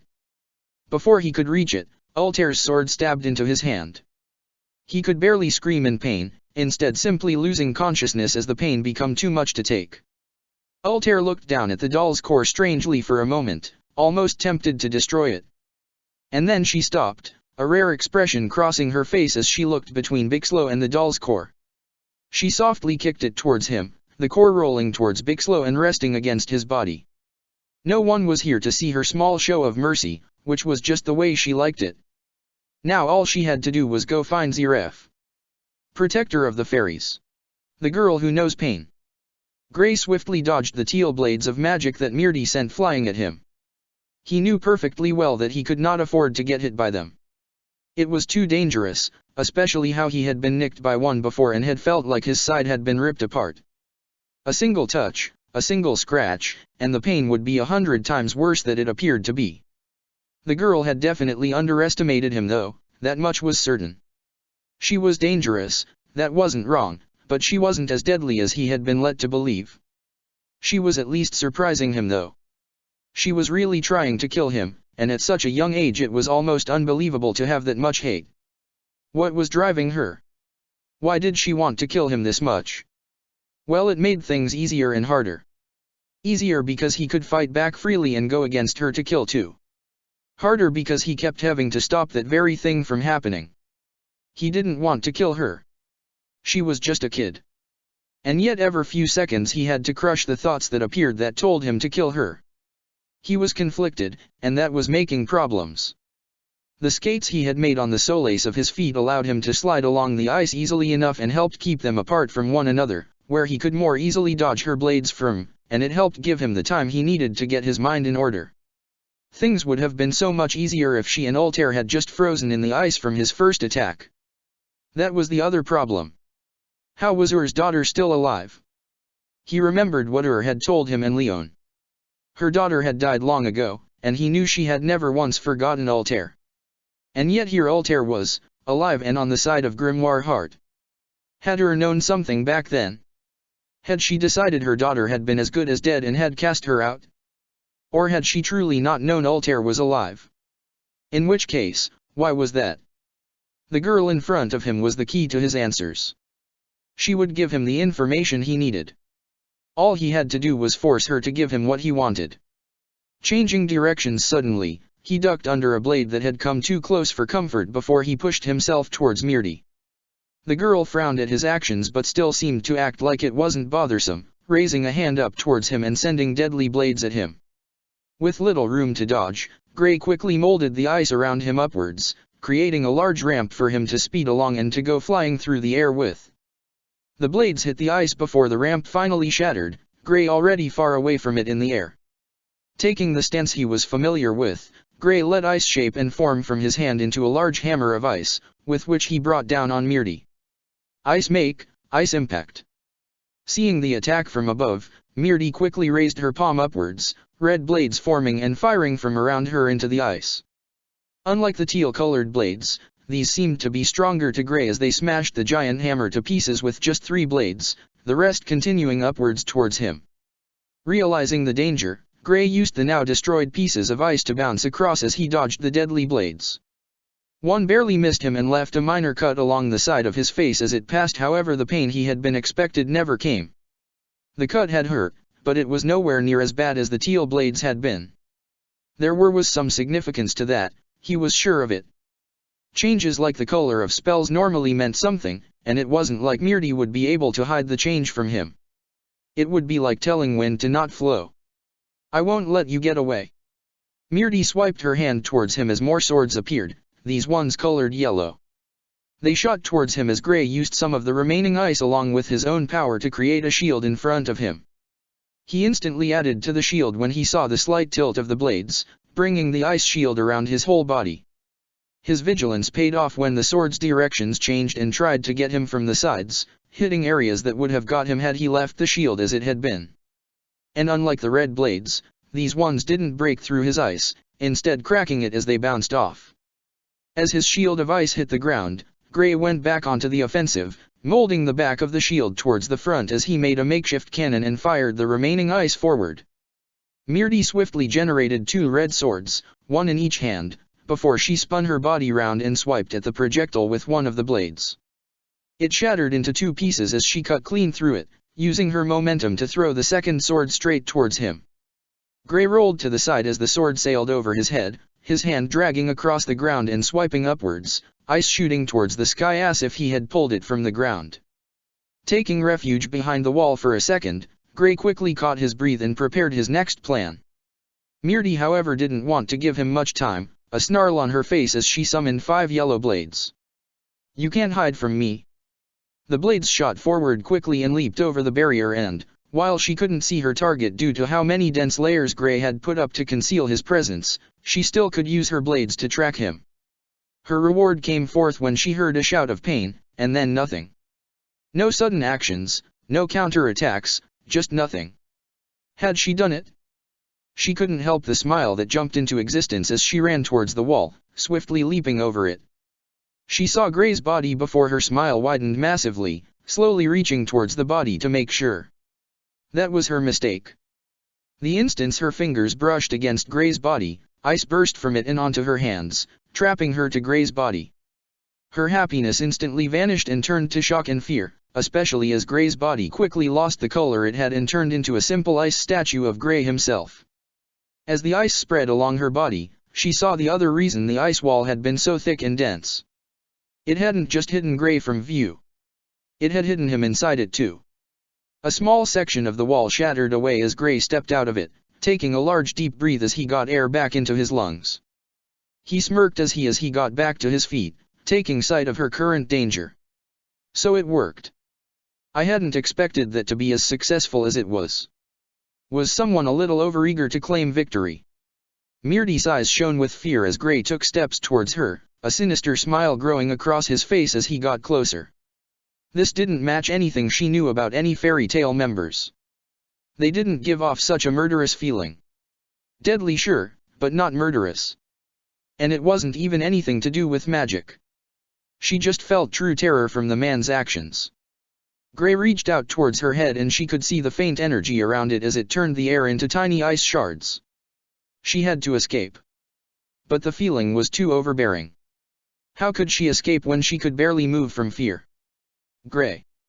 One of the people from the group she had seen before stumbled into the clearing. Elfman, if she had her facts right. At the man's appearance suddenly gave her an opportunity as Gray froze, the deadly presence he had been emitted vanishing all at once while his eyes widened in fear. The first thing she did was to send a blast of pink light from her unfrozen hand that snapped towards Gray's wrist. A pink band appeared around both her wrist and Gray's, a heart symbol embedded in the energy. She then did something most normal people would never do. She let a white blade appear and stab straight into her chest. The effect was instantaneous. Gray's concentration vanished as he let out a painful scream, the most intense pain he had ever felt coursing throughout his entire body. With his concentration in tatters, the ice holding her shattered and she pulled her arm back in relief. Elfman rushed towards Gray and she let him, quickly putting distance between her and Gray. While the presence he had just then was now gone, she was still wary. It had vanished just as soon as Elfman had appeared. Was it linked to his appearance? Or rather, was it due to anyone appearing? Her information was always spot on. There was no one with that kind of aura around them at all in Fairy Tale. That could only mean he didn't advertise it to everyone else, only using it when no one could see it. But that could still be wrong too, as he had looked almost scared for a second when Elfman had shown up, almost like he had suddenly realized what he had been about to do. She'd have to be careful. That personality, that aura, that was the deadly one she had to fear. But if her hypothesis was correct, it would not show so long as Elfman was there to watch. All she would have to do was make sure she left Elfman for last. That should be easy enough. He seemed weak to her. You. She tilted her head at Elfman's accusing voice. What the hell did you do to Gray? She looked at Gray as he was slowly getting to his feet before raising an arm, revealing the band that both she and Gray now had. This is my magic. The lost magic, Magulti sense. Lost magic. Mirdi frowned. The man knew what lost magic was, didn't he? She decided to humor him though. It was rare that she got to feel the feeling she had right now. Arrogance. My magic affects the senses of my enemies. I don't need to do much physical damage if I can hit the nerves directly. Elfman frowned before his body glowed and morphed, changing to a large beast with sharp claws and dense fur. Elfman let out a large roar before he leaped towards her, the ground crumbling under the force of his jump. Mirdi's eyes widened at the destructive power before a wall of red swords appeared around her, forming a wall that Elfman collided his fists against. It held for but a brief moment before the swords shattered, but in that time Mirdi had moved, more blades appearing around her. As she made to use them, she felt the ground beneath her tilt, ice rising in front of her, causing her to fall backwards. Taking advantage of the opening Gray had given him, Elfman brought a large fist down on Mirdi. At the last second, a red blade appeared before Mirdi and she stabbed upwards, piecing Elfman's fist and continuing until the fist finally reached the hilt of the blade. Elfman seemed to frown as he sensed the amount of pain he got from it. It was almost nothing compared to what it should have been. Get away from me! A pink blast shot from Mirdi and struck Elfman, giving him the same marking around his wrist that Gray and Mirdi had. Elfman pulled back quickly, cautious of what she was trying to do as he watched the sword in his fist fade away. What are you planning? You want to know? I've linked all our senses. And now I'll make you feel unimaginable pain. With that last word, white blades appeared all around Mirdi before they all shot down, piercing her body on all sides. Her mouth opened slightly in a silent scream, a contrast to the blood-wrenching cries coming from Gray and Elfman. She let out a sigh of relief as the two fell to the ground, neither moving. Each blade that had stabbed into her slowly withdrew itself before they vanished, none leaving even a scratch on her skin or a rip in her clothes. She knew they were done for this time. Still, it paid to be cautious. Approaching Gray's body, a pitch-black blade appeared in her right hand and she raised it up high as she reached Gray's body, the energy around her wrist fading away. This is for my mother, she muttered before swinging. Before the blade made contact, however, another blade appeared to block her strike. She looked up at Gray's savior, seeing a long set of green hair. I can't let you do that, I'm afraid, stated Freed, holding his blade steady beneath the deadly blade she held. You've had your fun, I'm afraid. Yeah, called out Kana, and she joined Freed from her hiding spot. We've got everything we need now. She spared a glance towards Elfman's body before smiling softly. Thank you, Elfman. You played your part perfectly. Now then, said Fried, flicking Mirti's blade upwards and forcing her backwards. Shall we start round 2? Protector of the Fairies. Shinji sped across the sky as he searched for enemies. He didn't bother much with all the small fry that he saw. They were far too weak to be a threat, and others could handle them for him. They simply weren't what he wanted to fight. They wouldn't be a threat to Ichigo. That was who he was looking for. Threats that could hurt his family. He would have liked Toshiro here to help hunt them down, but he'd make do. He could already sense battles all over the island, some already done while some were ongoing. He didn't have much info on this guild that was attacking them. The people he had attacked had revealed something called Grimoire Heart when he had interrogated them, if he could call it that. His version after all had been to hold one of them up high in the sky and slowly remove his fingers from the leg, one by one. It wasn't very surprising that the man had spilled everything after that, and if he hadn't, then there was always more chances to get the info from other willing volunteers. That was also why he knew he had no need to worry about those small fry. An invasion with just them was meaningless. Even with rudimentary teamwork, they were just weak. Which meant there had to be trump cards and elite soldiers out there. People who would at least be able to match the people here, maybe even surpass them. They were who he needed to fight. People who could pose Ichigo a threat and could hurt him. With Ichigo ill, there was no guarantee he'd regain consciousness, let alone be able to fight. Because of that, he had to deal with the threats. A sudden burst of energy appeared on the edge of his senses and he shot towards it without a second thought. It seemed to be coming from deep in the forest, but something was wrong. Where he expected to see trees and vegetation was instead nothing but a large barren area, not even a weed seeming to be in the vicinity of the source. He didn't get much time to think on that when the gravity around him suddenly increased tenfold, knocking him out of the sky and sending him crashing into the ground. His magic quickly reinforced his body before he made contact with the ground, but it still hurt, and it didn't help that it was hard to move. You are Shinji Hirako. Shinji glanced towards the source of the voice as he struggled against the gravity to his feet. And who, may I ask, does your sorry face belong to? The insult didn't seem to get under the man's nerves, the man instead simply crossing his arms as he stared at him. Something was off about the man, and he didn't just mean the choice of ponytail or the jacket he didn't even seem to wear properly. It was the eyes.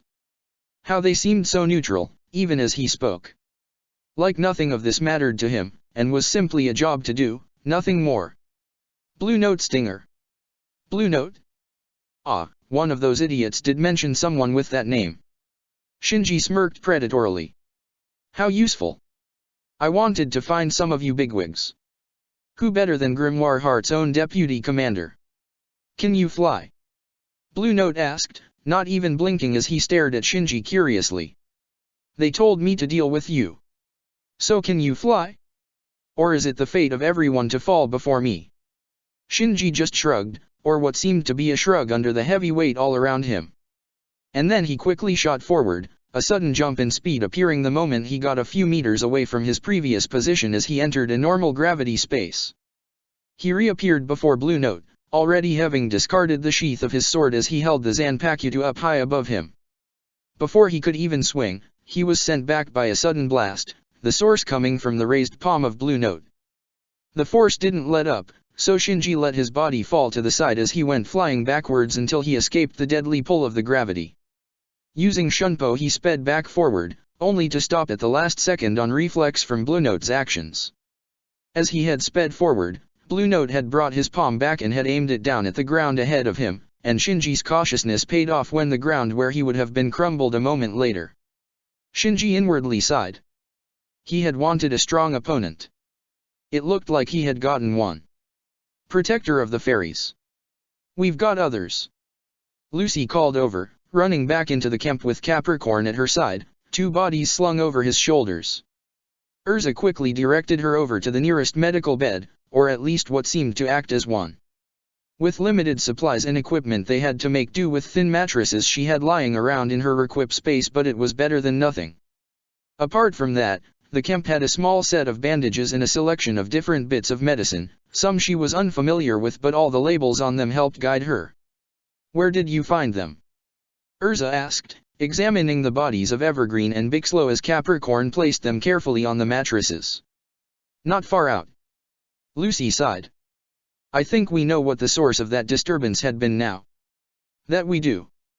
Urza let her eyes briefly wander towards the edge of the camp. "Were you followed?" "I don't think so." Lucy glanced at Capricorn. "Did you see anything?" Capricorn gave a quick shake of his head. "I am afraid not, my lady." Leaning down next to Urza, he took a roll of bandages off her and started helping to cover up their wounds. "Allow me to assist you. Lady Layla taught me the basics in the past in case I would ever need them to help people." "Thank you," said Urza, happy for the help. She was only one person after all, and she wasn't even a proper healer. She knew the basics, but she really could have used Wendy's help. While Capricorn treated Evergreen's injuries, she tended to Bixlow's. A lot of what she saw was more bruises than anything, but that didn't mean there weren't any problems she couldn't see from the impacts the two had taken. The biggest issue she was faced was the stab wound through Bixlow's chest. That was her main priority, followed by the wound through Bixlow's hand. The enemy must have been merciless. Luckily the wound through Bixlow's chest had missed anything vital, but if they hadn't found him when they did, then he probably would have bled out. Honestly, she was surprised he had survived long enough to be brought back to the camp. Perhaps all that talk about Tenro Island being fairy tales holy ground wasn't just talk. She was glad for the help either way. If it meant everyone would live, then she was happy with that. It also explained how Gajeel was managing to pull through. He had been in a terrible state when they had arrived at the camp, Lysina being the first back and in a terrible hurry when they had found her. She had been desperately adding burn salves to Gajeel along with a variety of different bits of medicine, and that was after half of Gajeel's body had already been wrapped up in bandages. And she had done all this without even realizing the lower half of her body was still that of a bird's. Apparently she had only half transformed when she had crashed, and those were her exact words, into the camp. And treating Gajeel had taken priority above anything else in her mind. According to what she had briefly seen, he had been fighting a fire mage of immense power, one whose flames had even managed to seep through the metal of Gajeel's iron drive and start to roast him alive. A mage whose flames were that powerful to overcome Gajeel so easily, that worried her. She doubted Natsu could do that, or at least he had never shown any abilities to do such a thing. Just how deadly was this mage? What was his magic? If he was anything like the one they had faced, he had to be trouble. They needed everyone to regroup, but she would rather they all came back without such injuries. Natsu was still out there, probably alone if she knew that idiot, and so was Levi and Wendy, but at least the two would be together. Gray and Elfman were out there too, and so were Kana and Freed. Hopefully they wouldn't end up like Bixlow had when he had split off to find others. It was just lucky Panther Lily wasn't lost out there as well, the Exceed having arrived not long after Gajeel had after spotting Lysina flying across the sky while he fought. Apart from that, that left 4 mages unaccounted for. Ichigo was somewhere on the island, but they would have no luck finding him considering his magical power seemed to have vanished a while back for some reason, not long after the attack had started. He could have been taken out in a sneak attack or killed in his sleep, but she somehow doubted it. The master would have chosen somewhere safe to have Ichigo resting in. Then there was the master. Myra had left not too long ago to speed over to where the master had last been sensed, hoping to find something there. Without the master, they were confused and lost. He would know for certain the best way to proceed right now. Gildarts too was missing, but he wasn't in any danger in her opinion. If someone got in his way, he'd take them down. He was probably hunting the enemy if she had her guess right, thought he could have been daydreaming and not having realized they were under attack. He was that kind of man after all. Finally that left Shinji, the man missing since they had split up to search for Mest. She had no idea what happened to Mest, but she wasn't too bothered about him. Not with how suspicious he seemed with his identity. Shinji, however, was an issue. She remembered how he had left during the past crisis they had all been in, hunting Cobra down slowly until he finally found him. She hoped he wasn't doing the same thing here. That could get him killed if he picked the wrong enemy to fight. Urza, Lysina quickly called over, snapping Urza out of her thoughts. She finished wrapping the last bandage for now before stepping away from Bixlow and leaving him and Evergreen in Lucy and Capricorn's care. With that task done, she fully turned all her attention to Lysina, the girl having temporarily moved from Gajiel's side now that he had stabilized. "What is it?" Urza asked as she walked over to the girl. Lysina raised a hand and pointed out in the distance. Urza strained her eyes to make out what Lysina was trying to show her before Myra slowly started coming into view. A few minutes of waiting and Myra finally landed, looking a bit worse for wear than before. "Sorry I took so long," said Myra as her takeover wore off. "I was attacked on the way back. Wasn't by anything much, just a small group, but they got a lucky hit on me while I was flying. Sneaky little ones they were. Do you need help?" Urza couldn't see anything wrong with her friend, but it paid to be sure. Myra shook her head though, dispelling those worries. "I'm fine, they didn't have enough power behind their strikes to do much."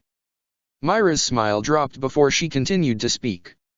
"I couldn't find him. Not a trace of his magic, not a broken body, not anything. The master's nowhere I can see. I'm sorry." Lysina pulled her older sister into a hug, seeing how Myra was trying to hold herself together. Urza felt the same, but she was much better at hiding her emotions than Myra was, her armor having served as a shield for her heart for so long. If the master was dead? No, they couldn't think like that. He had to be alive. He just had to be. They just hadn't looked hard enough.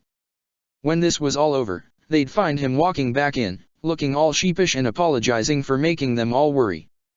"That's not all I saw, I'm afraid," Myra went on to say as Lysina finally released her. "I saw a large airship parked on the beach, likely the base of Grimoire Heart.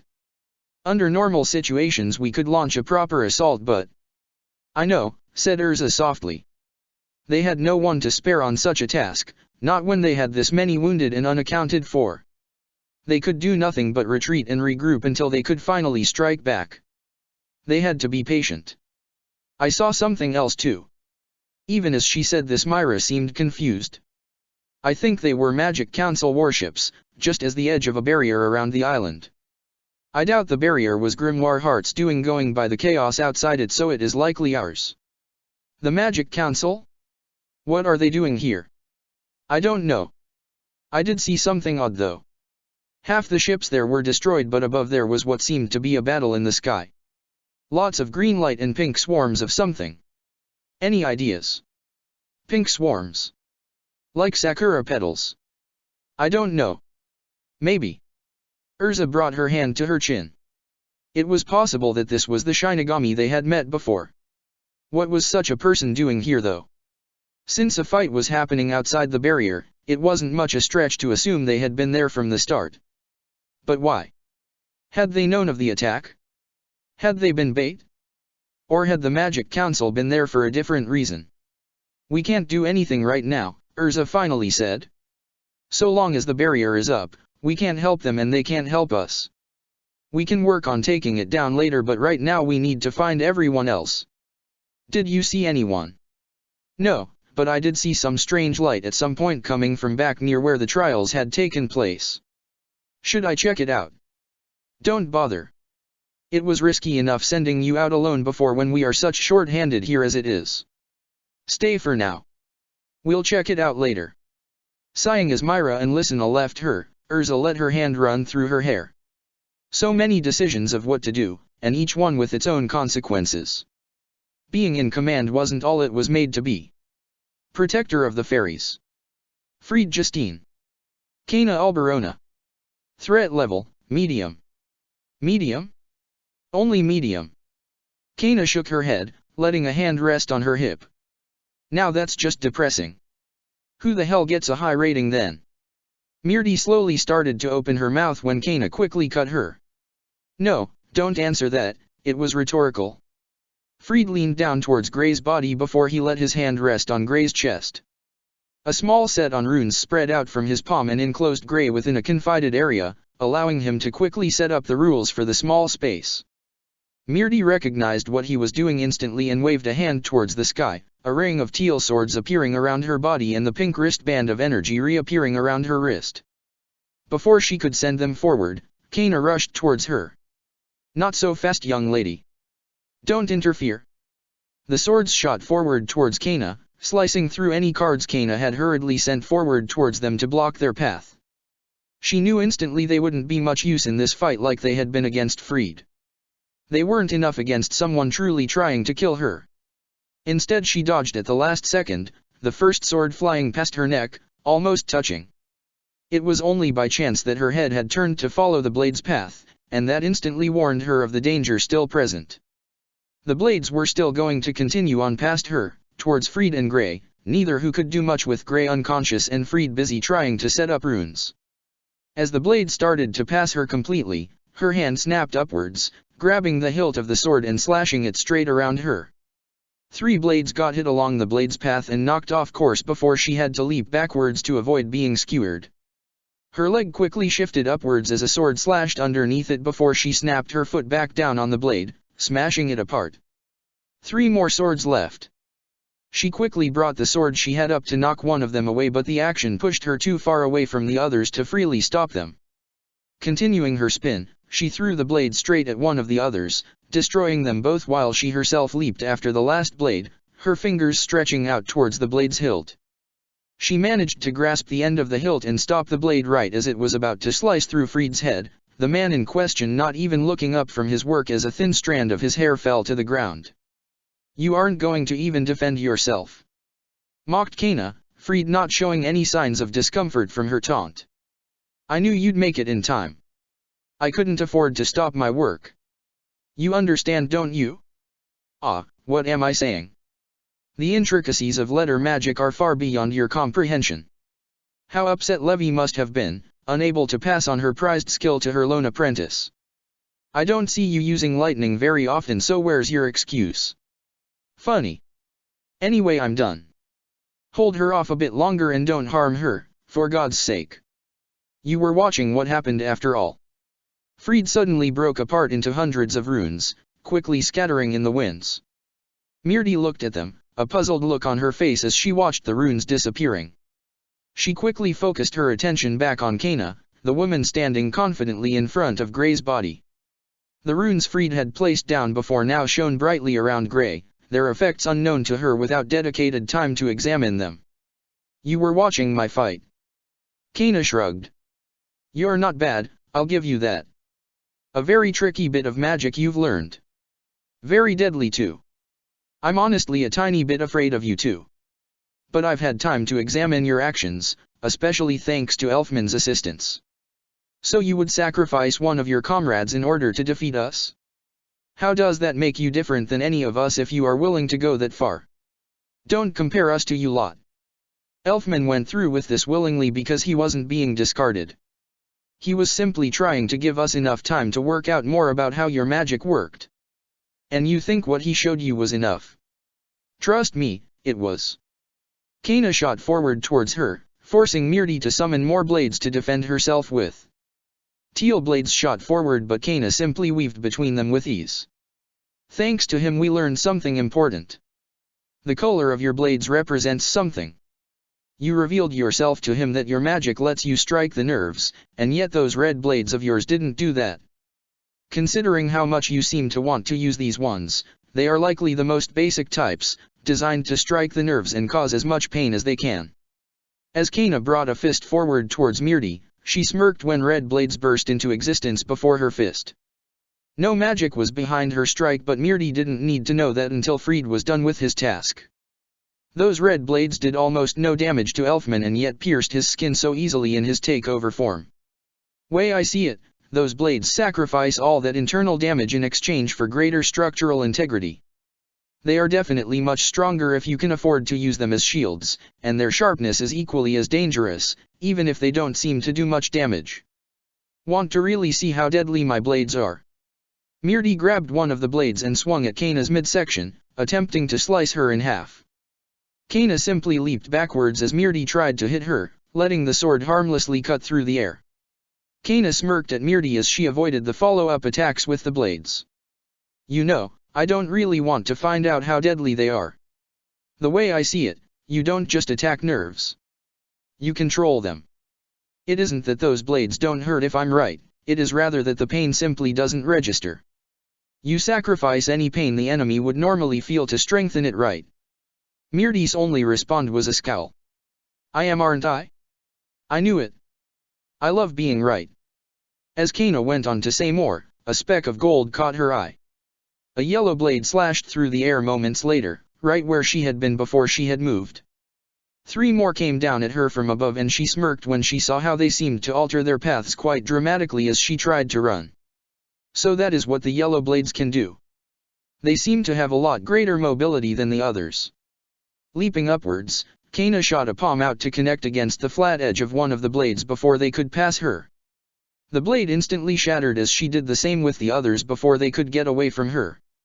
But they seem weak to be able to do that. A weight issue perhaps. Not bad.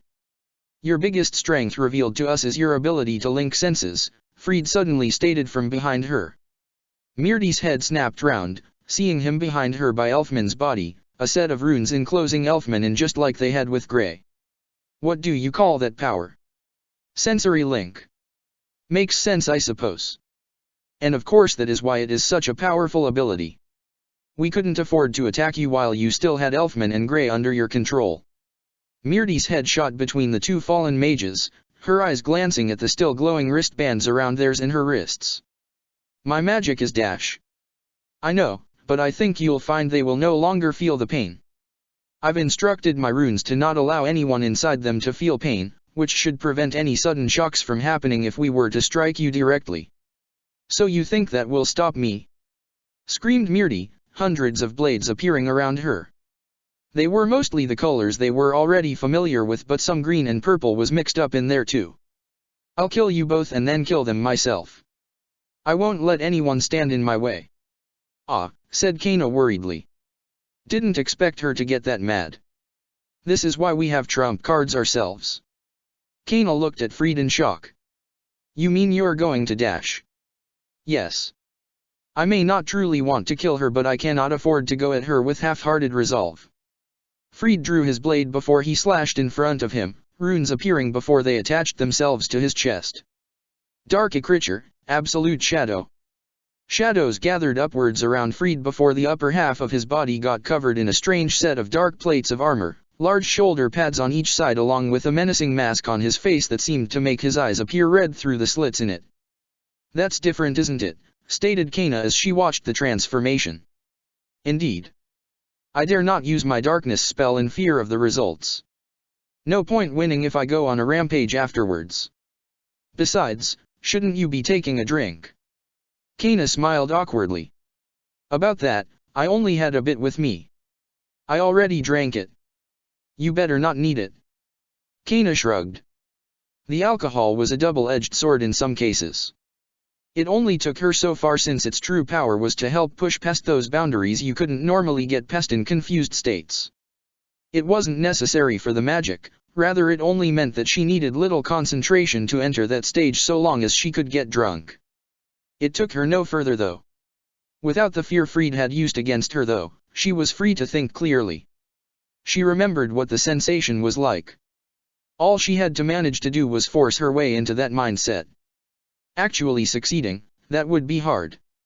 She had yet to manage it after all. Die. The swords shot forward, turning the area into a scrapyard for swords. Fried seemed to teleport short distances around where he was standing, knocking blades away from Elfman's body and making sure none could reach him. Just because they wouldn't feel the pain, it didn't mean they wouldn't be taking damage from the blades themselves. Electricity sparked around Fried's blade before he slashed forward in the air, a storm of electricity scattering any nearby projectiles away from him.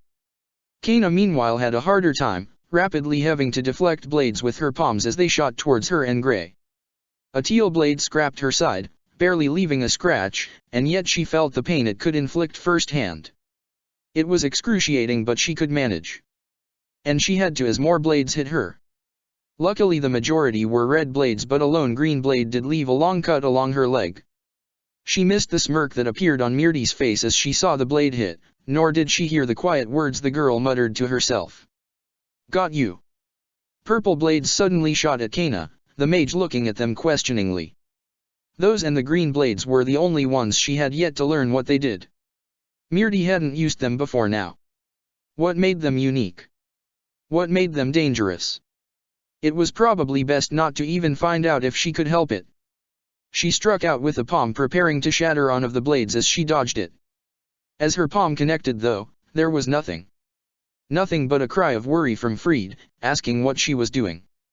She understood why he was worried when the swords she should have avoided and destroyed instead stabbed into her right arm and left leg. Kana!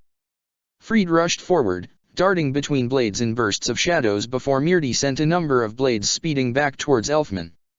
With no choice but to protect Elfman, Fried quickly jumped into the blades' paths and released a burst of electricity around him to send the blades flying away. Kana! Why didn't you dodge them? You jumped right into the path of them. Kana looked down at the blades as they slowly broke apart, blood still dripping from the wounds. What had happened? She had seen the blades and had acted in time.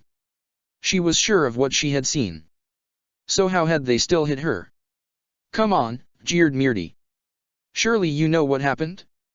You acted so smug before, telling me what each blade did. Tell me what these blades do then. Come on. Try. It's poison, Fried called out towards Kana. It's the green blades.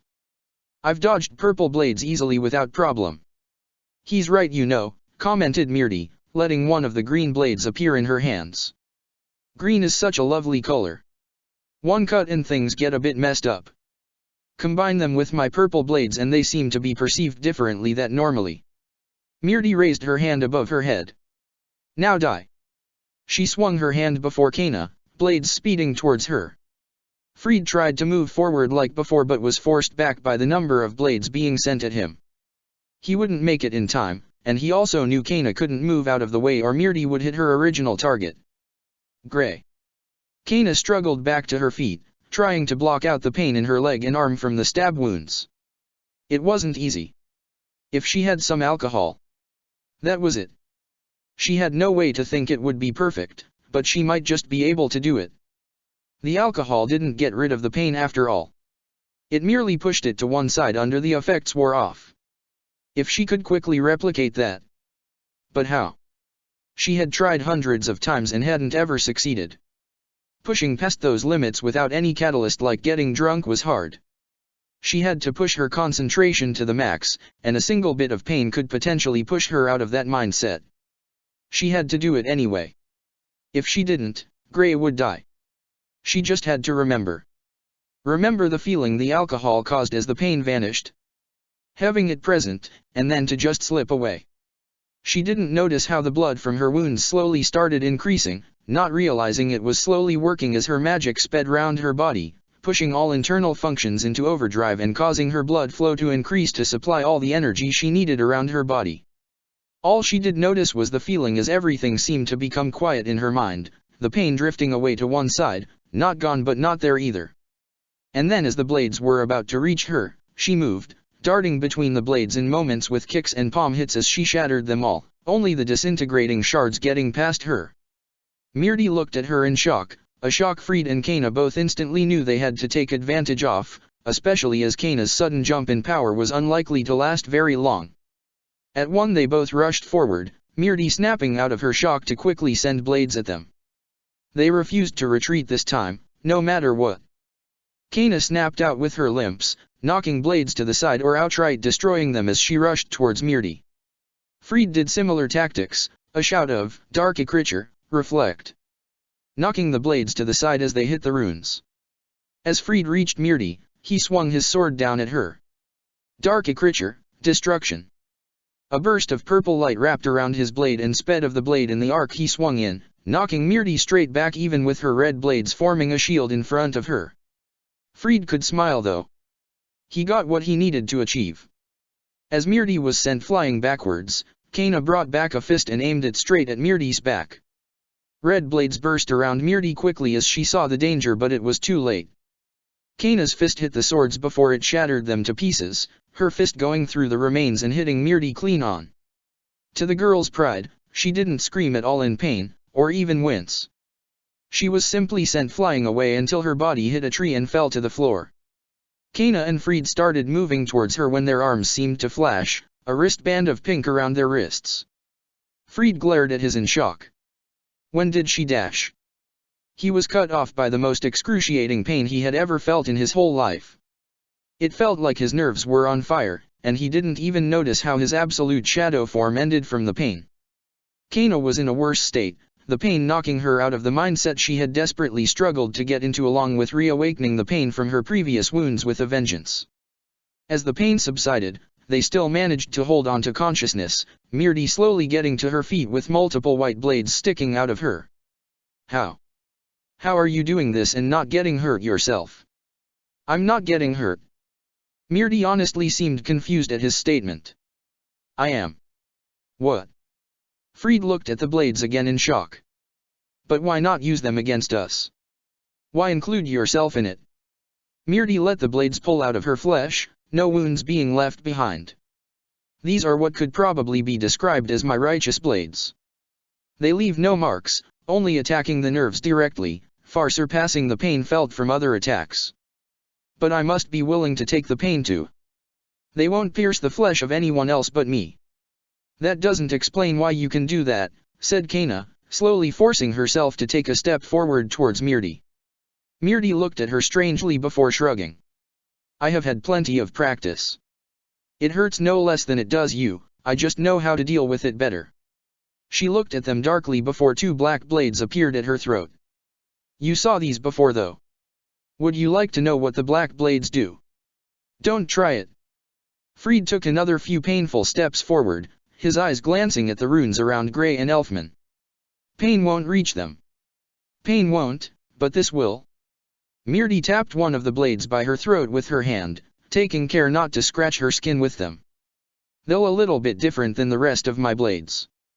Instead of pain, they simply send a signal through the nerves. A signal to shut down the body. They are quite a drain on my power though, so I can't use them as much as I would like, but I'm too low now to get around that. I'll take you all with me instead. Wait. Mirti didn't listen, instead closing her eyes and willing the blades to chop her head clean off.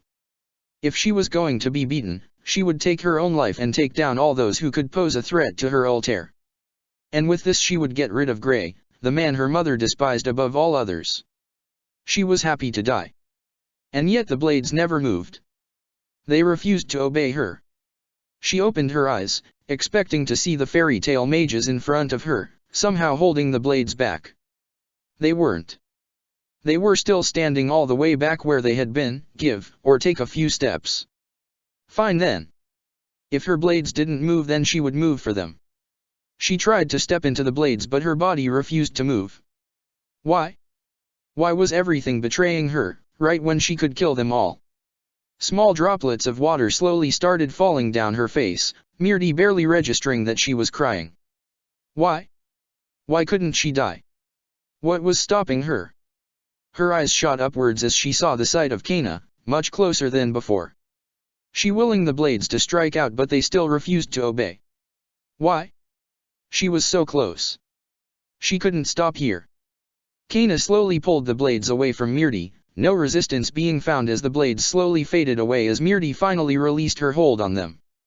The girl slowly started falling to her knees before Kana grabbed her, holding her up. Why? Why can't I do it? Kana chuckled lightly into her ear. Funny thing about your magic. It isn't just pain we're sharing. Images seemed to flash through Mirti's mind, those of desperation and a desire to be acknowledged. But neither of us want to die, do we? We have someone precious to us, someone we do everything for to get their acknowledgement from. You can't kill yourself because you don't want to die, not even for that precious person. Because you know in your heart they would never want that. But I dash. Don't worry, Kana muttered softly to her. And I'm sorry about this. What dash? Mirti didn't get any more out before she felt a fist slam against her head, knocking her out instantly. Kana seemed to wobble for a moment before she got her bearings again, Fried doing the same. She was still connection to us, you know, said Fried, the energy around all their wrists vanishing. Kana nodded, slowly altering her grip on the girl to carry her more easily. Couldn't risk waiting any longer. She's still a child after all. A child's whims can change so suddenly at times. Didn't want her to suddenly turn on us when it finally looked like it was over. All right then. Fried glanced at the bodies of Elfman and Grey before he sighed, realizing how hard their trek back would be with the 3 unconscious mages. I'll take Elfman. Protector of the fairies. The targets they seek. Mirti smiled at her parents, her father patting her on the head as he joined her and her mother at the table. He had been out late for the past few nights and this was the first time he had managed to get back early to eat with them. Her mother had told her how her father's job was a very important one and that he couldn't help it, but she did get upset at times. She wanted to see him after all. Her mother took one look at her though before she placed a hand on her hip and gave her that look that told her she was in trouble. What did I tell you, Mirti? Mirti looked down at herself, noticing the bits of mud and dirt she had tried to hide had become visible as she had been moving around. Her mother lightly flickered on her the head and gave her a stern look. Go change. I've told you enough times to stop getting so dirty when you are playing outside. Wash your hands too. Mirti slowly nodded, pushing her chair away from the table and running up the stairs. She knew well enough to not argue back when her mother took that tone, as it would only result in a lecture and she likely wouldn't get to go out tomorrow. Quickly switching clothes, she ran back down, only stopping for a moment to switch her earmuffs from yellow ones to red ones. Her parents were patiently waiting for her at the table, food already out that she quickly dug into. It was only after a few moments that something started to feel off. Her parents seemed frozen in time, wide smiles across their faces that suddenly seemed to scare her. Before she could even say anything, the world around her seemed to burn in black flames, her parents being absorbed by the flames. The house vanished and she found herself standing on rubble, crying her eyes out. A pretty woman leaned down towards her before enveloping her in a large hug, and she found herself accepting it despite what she knew. Because why would this woman be here on the day her town was destroyed if she was not responsible? She couldn't bring herself to care. She just didn't want to be all alone. And then it all seemed to shatter as her eyes snapped open, waking up from the dream. She looked around, seeing that she was in some kind of tent. As she tried to move thought, she found that her wrists seemed to be bound by rope, the same with her legs. For some reason her injuries from Kana's attacks has also been looked after. Where was she? Had she been taken hostage? A slight ruffling of the tent's flap alerted her to the fact she was about to no longer be alone. A beautiful white-haired lady appeared, a surprised expression crossing her face when she saw that she was awake. If she had her facts straight, then this was meant to be the demon of fairy tale. It was hard to put that name with the woman in front of her though. Hello, Myra said slowly to Mirti, leaning down towards the girl. Are you feeling a bit better now? Mirti didn't respond, something Myra took as simple confusion at her situation. Ah, I should introduce myself. I'm Myra Jane, but most people call me Myra. What's your name? Didn't they tell you? Myra didn't let the cold tone affect her, her smile not fading. Why don't you tell me yourself? Mirti stared back at her before she finally relented reluctantly. Mirti. No surname? Well, it's not exactly common, but not everyone wants to give theirs. Ichigo's a prime example of that with how reluctant he can be. Why? Well, I think dash. No, cut off Mirti. Why am I here? Why did you all spare me? Myra gently placed a hand on the girl's head, still smiling. Blame yourself for that. I doubt any of us could bring ourselves to harm you any further. You're just a kid after all, and harming you doesn't sit right with any of us. But I tried to kill you all. Mirti couldn't understand this. Surely she would have been given the same treatment she and the others of Grimoire Heart would have given had the situation been reversed. Myra's smile dropped a bit as she remembered the wounds Kana had come back with, alongside the wounds Elfman and Grey had that they couldn't see. I know. But we're all alive. And I am angry, don't get me wrong. One of the people you tried to kill was my brother, and I've thought I lost one of my family members once before. If he had died, I'm not sure I would be able to be as calm as I am around you. But dash. Myra's gently hand suddenly tightened on her head for a brief moment, her expression suddenly changing, and Mirti got a good idea of why she had been called a demon at times. The grip quickly loosened and her expression returned to normal, the smile a bit more forced than before but still giving off a relaxed feel to it. You didn't kill him though. Whatever your reasons for that, I'm not picky. I'm just thankful he is alive. Mirti looked down at the ground. I surrender. Huh. I surrender. I've been beaten, and there won't be anyone in Grimoire Heart coming to rescue me. They won't. Mirti saw Myra's eyes harden, but they didn't seem to be looking at her. What else should I have expected from a dark guild? No remorse.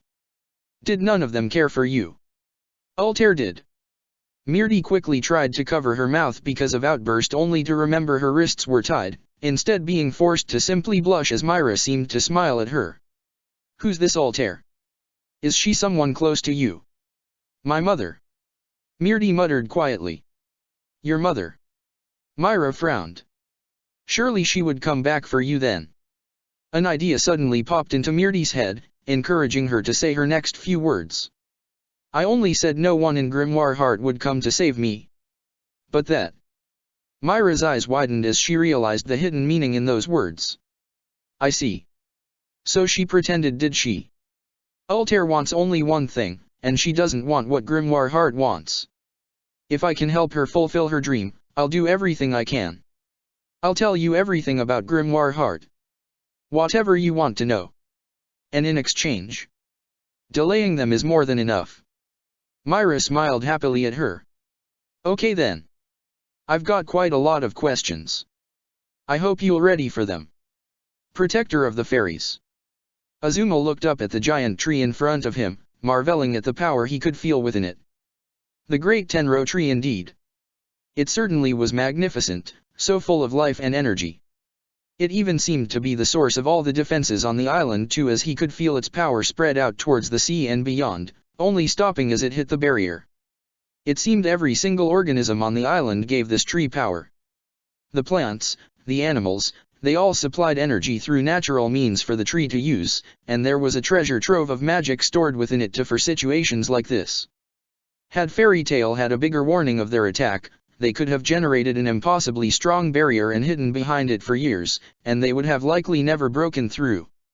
More than that though, the power the tree gave to Fairy Tail mages was just incredible. To keep them alive no matter what, so long as it stood tall, it was truly wonderful magic.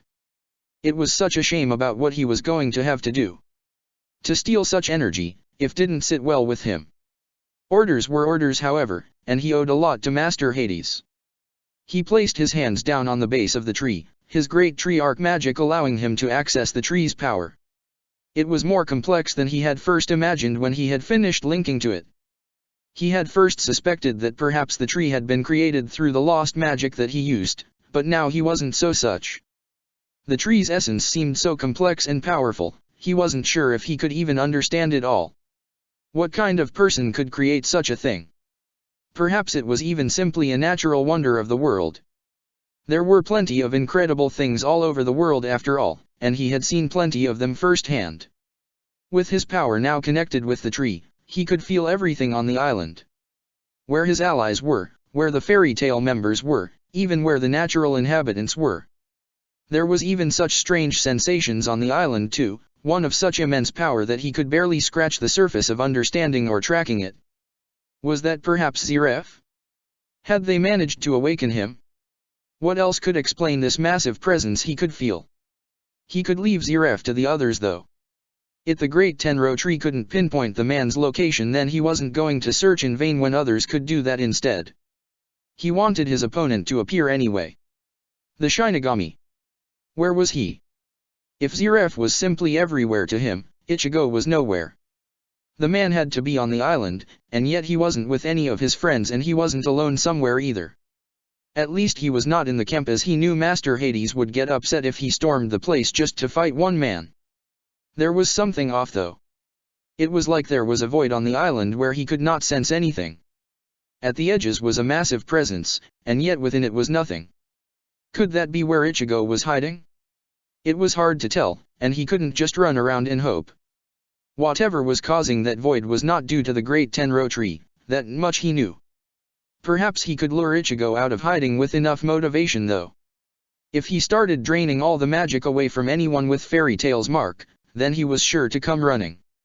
He'd have to time it right though. Wait until enough of them were caught in combat and then strike. There was no way Ichigo could ignore his friends being in danger. He'd draw him out and then see if he could shake Ichigo enough to wake up the part of him that had appeared during the crisis with Nirvana. There would be no better opponent than that to him. "Come to me," Azuma muttered as he prepared what he would have to do. It wouldn't be long now. Not much longer. Protector of the Fairies. Urza crossed her arms expectantly as Myra walked out of the tent, the flap falling shut behind her. "Well. You were listening. I stopped by but saw you were making progress with her. I left you to it when I saw there weren't any problems." "So?" Myra sighed. "She gave me a good idea of what the command structure is like in Grimoire Heart. Outside of their guild master, someone called Hades, and their deputy commander, a terrifying man named Blue Note Stinger Dash." "Blue Note? Here." Myra looked at Urza curiously. "You know him?" Urza was quick to shake her head. "Not personally, but I've talked with others who heard rumors about him. They say not even weeds exist in the paths he walks through." Myra got what Urza was implying. It was either the result of a particularly strong piece of magic or from raw magic itself. Either wasn't very comforting to her. "All right, so after those two we have what Mirti was a part of. The Seven Kin of Purgatory. Zaldeo said he was one of them. Was he telling the truth?" Myra nodded. "Mirti confirmed it for me just now. 7 mages, each with different degrees of deadliness and all conditioned to kill their enemies or at least wound them to some degree. And lucky for us we only have to worry about 4 more. 4? Why not 5? Myra gave a small glance towards the barrier. It seems she saw one of them being sent to engage the Magic Council to buy them time. She doubts he'll be recovered at all as Hades won't care to try and get him back. She described him as a cold man, doing whatever was necessary regardless of others. All right. So 3 of them are done for right now. What about the last 4? What are they like? It's hard to say. Mirti didn't tell me much about them, which is understandable. I was glad she cooperated as much as she did. I assume her mother is one of them, but even then it leaves 3 unaccounted for. Though. Urza caught sight of Myra's suspicious look. "What is it?" "It's nothing, just my worries acting up. Something Mirti said to me." "Well? What was it?" Myra glanced towards Lucy. "I believe Zaldeo wanted Lucy. Mirti even said that they all had different goals, even if their objective was the same. Could it be that perhaps the 7 Kin of Purgatory are targeting specific people? It's possible. But who would they want? I don't know, but I don't think we should split up any more than we have done anymore. Urza, they all know some form of lost magic." Urza knew that Myra was implying. Lost magic was magic so powerful or deadly that history itself had tried to hide its existence.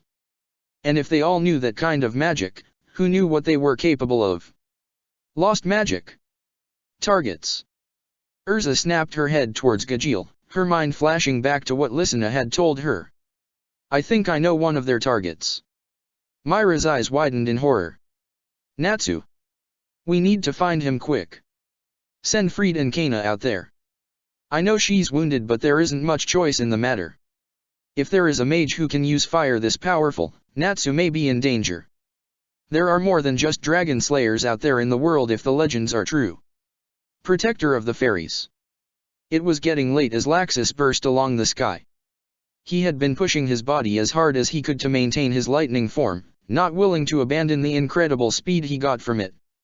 He was almost in Magnolia though, and it had only taken a few hours of serious traveling. He was sure he was just overreacting. Yeah, that was it. He just had to keep telling himself that, else he was afraid he would go crazy. Gramps would be fine. And he'd just get a large scolding for appearing back when he had been expelled from the guild, along with a bit of teasing from Ichigo and Levi for how silly he would be acting. No one seemed to be present at their shared home as he got closer. He would have sensed people there if they had been, and he couldn't see much movement from this distance. Abandoning any future searches, he increased his speed, appearing to anyone below as a bolt of lightning streaking through the sky. With Fairy Tail finally below him, Laxus shot downwards, lightning sparking around him as he crashed into the ground, his form instantly shifting back to normal as he slammed the doors open. He was greeted by about 30 mages, all having charged up spells with them aimed at the door. There was silence for a moment. Then Laxus slowly raised up a hand in a wave. Yo! The assembled mages slowly lowered their spells, but none of them made any steps to approach him, and their wary glares didn't vanish either. He didn't blame them after all he had done. There was reason for them to be suspicious of him after all. Is Gramps here? I was kind of hoping to check on him. He could see them glancing amongst one another, but they didn't look that worried at his mentioning of Gramps. Did that mean he was okay? He hoped so, but more than anything he wished they would just answer him already. Are you looking for the master? Asked a blue-haired man, stepping towards him. And why the hell was that guy dressed like a butler? Then again, they had people wearing all sorts of stuff, so he couldn't judge him because of that. Wait a second. The man was familiar. So familiar. Wasn't he meant to be Jalal? It definitely wasn't Mistoggan with that style of clothing. The man seemed to see his confusion as he made a brief bow. Ah, I'm Mistoggan. It's a pleasure to meet you. Laxus Driar, Laxus muttered, carefully examining Mistoggan. This wasn't the Mistoggan he knew. What happened to the old Mistoggan? Mistoggan seemed to freeze before he forced himself to relax. Ah, well, he went back to his home. I took up his name, with his permission, you must understand. I didn't steal it, so don't worry. You look a lot like Jalal, you know. Mistoggan shook his head. Well, I was once him before I changed. I apologize if my old self offended you in any way. Laxus put that bit of information to the side, deciding to not get into that mess for now. Whatever, so where's Gramps? I'm not going to cause any trouble, don't worry. He's not here, said a green-haired girl as she approached the two. He went somewhere. Really? Where? The girl shrugged. I don't know. I wasn't listening. That's not really very helpful. I'm sorry about her, Mistoggan said before turning to the girl. Nozomi, at least be polite if you're going to give him vague information. He's away at the S-class trials, Mikau said, stepping towards them while waving off the concerns of the other guild members. Look, he's not going to go and harm his grandfather. I hope. I'm willing to give him the benefit of the doubt. Mikau turned back to Laxus, crossing his arms. So, why do you want to know? It's nothing, muttered Laxus awkwardly. I just got a bit worried. Just some nerves acting up. So you rushed back here, full knowing everything could be fine, just because of some nerves. When you say it like that, it seems quite silly. Mikau sighed. He's on Tenro Island. Tenro? Laxus smiled in thought. Now that takes me back. I don't see Ichigo here. Neither do I see Levi or people like Natsu and Gray. They all there too. Yeah. Dread suddenly appeared in Mikau's expression. Oh God, you don't know, do you? Know what? Mikau gently pulled on the man's arm, pulling him towards the guild's exit in an effort to do this in private. Laxus reluctantly let the man pull him away, noticing how Mistoggan and Nozomi seemed to follow after him for some reason. When they were finally outside and away from prying eyes, Mikau spoke again. There was an incident. Yeah? What was it? Give me a second, I'm trying to find out how to phrase this. Ichigo's very ill, supplied Mistoggan. It looked bad, Nozomi added. He collapsed during his own party and we haven't seen him since they took him to Tenro Island. Laxus was frozen in shock. If they had taken Ichigo to Tenro Island, that only could mean one thing. It's that serious. I don't know all the details, Mikau said softly, but I know one thing for certain. They wouldn't have taken him there if they didn't need to. And poor Lyusico looked upset when she came out after examining him. First time I ever saw anything but annoyance on that woman's face. You know, hey, where are you going? I knew something was up, muttered Laxus, already walking away. I knew something had to be wrong. I felt it. I'm going to Tenro Island. Mikau quickly got in his way before he could take another step. Now calm down, everything's fine. It must be. And you'll get in a lot of trouble if you step foot on Tenro Island.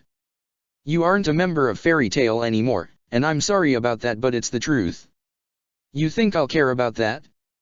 My friend is in grave condition and you think I'll care about rules? Did I care about them before? No, I'm going, and you can't stop me. Lightning burst around Laxus and he shot upwards, changing directions once he was high enough in the sky and vanishing into the distance in seconds.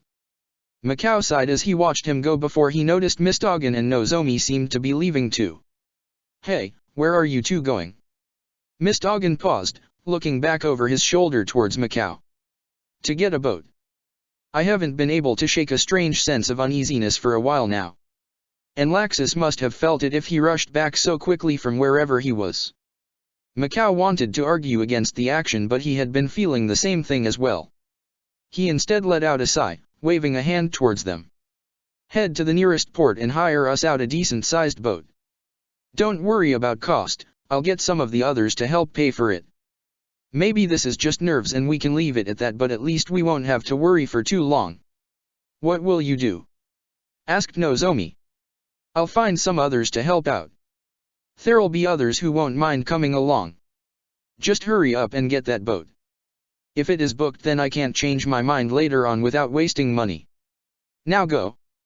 The two rushed off, leaving Macau to head back inside. Hopefully everything would be fine. The sooner he got rid of these nerves, the sooner he could go back to relaxing and drinking. Protector of the fairies. What are you doing here, Rusty Rose? The silver-haired man looked up with a sigh. You always ruin such elegant moments, Zhang Crow. Zhang Crow simply smirked as he walked towards the man, not bothering to hide his presence. He looked at the small floating screen in front of Rusty Rose before sticking his tongue out in disgust. Who the hell are you looking at? She looks utterly boring. What is boring to you is beauty to me. A girl who lets her imagination shape her actions, it is rare I can see someone who could possibly see the view I can. So you're stalking her? Just fight her already and be done with it. Rusty Rose shook his head. And this is why brutish people like you can never understand. Our fight must be glorious. It must be on a fine stage, where the two of us can pit our minds against one another in a fabulous duel. Zhang Crow glanced at the screen again, seeing why Rusty Rose hadn't made his move yet. Basically you want the Dragon Slayers with her to disappear. If you want to say it bluntly then yes, they are a nuisance. Zhang Crow smirked as he locked eyes with the image version of Natsu. That's fine with me. I was looking for that Dragon Slayer. His eyes shifted towards Wendy. She'll likely just be the icing on the cake, so I'll take her too. It's not like such a brat can be dangerous. Ah, you forget our own little Myrti. Myrti's older, plus she had Altair with her. You think Altair would leave her weak in a guild where the weak are sacrificed? Yeah, right. Zhang Crow suddenly looked at the screen strangely before he grabbed Rusty Rose by the back of his top. Hey, why the hell don't we have Ziraf yet if you can set up this camera type thing? Just show us where he is already. And this is why people like you dash. English moron. None of your flare talk or I'll burn you alive. Fine. I can imagine this into existence and imagine it showing me these people. I already did try to do it with Ziraf only to find I could not grasp his full existence, even with my large imagination. It was expected but it was still a shock. I can show you an image of what he looks like but not where he is. Doing so would require me to understand him.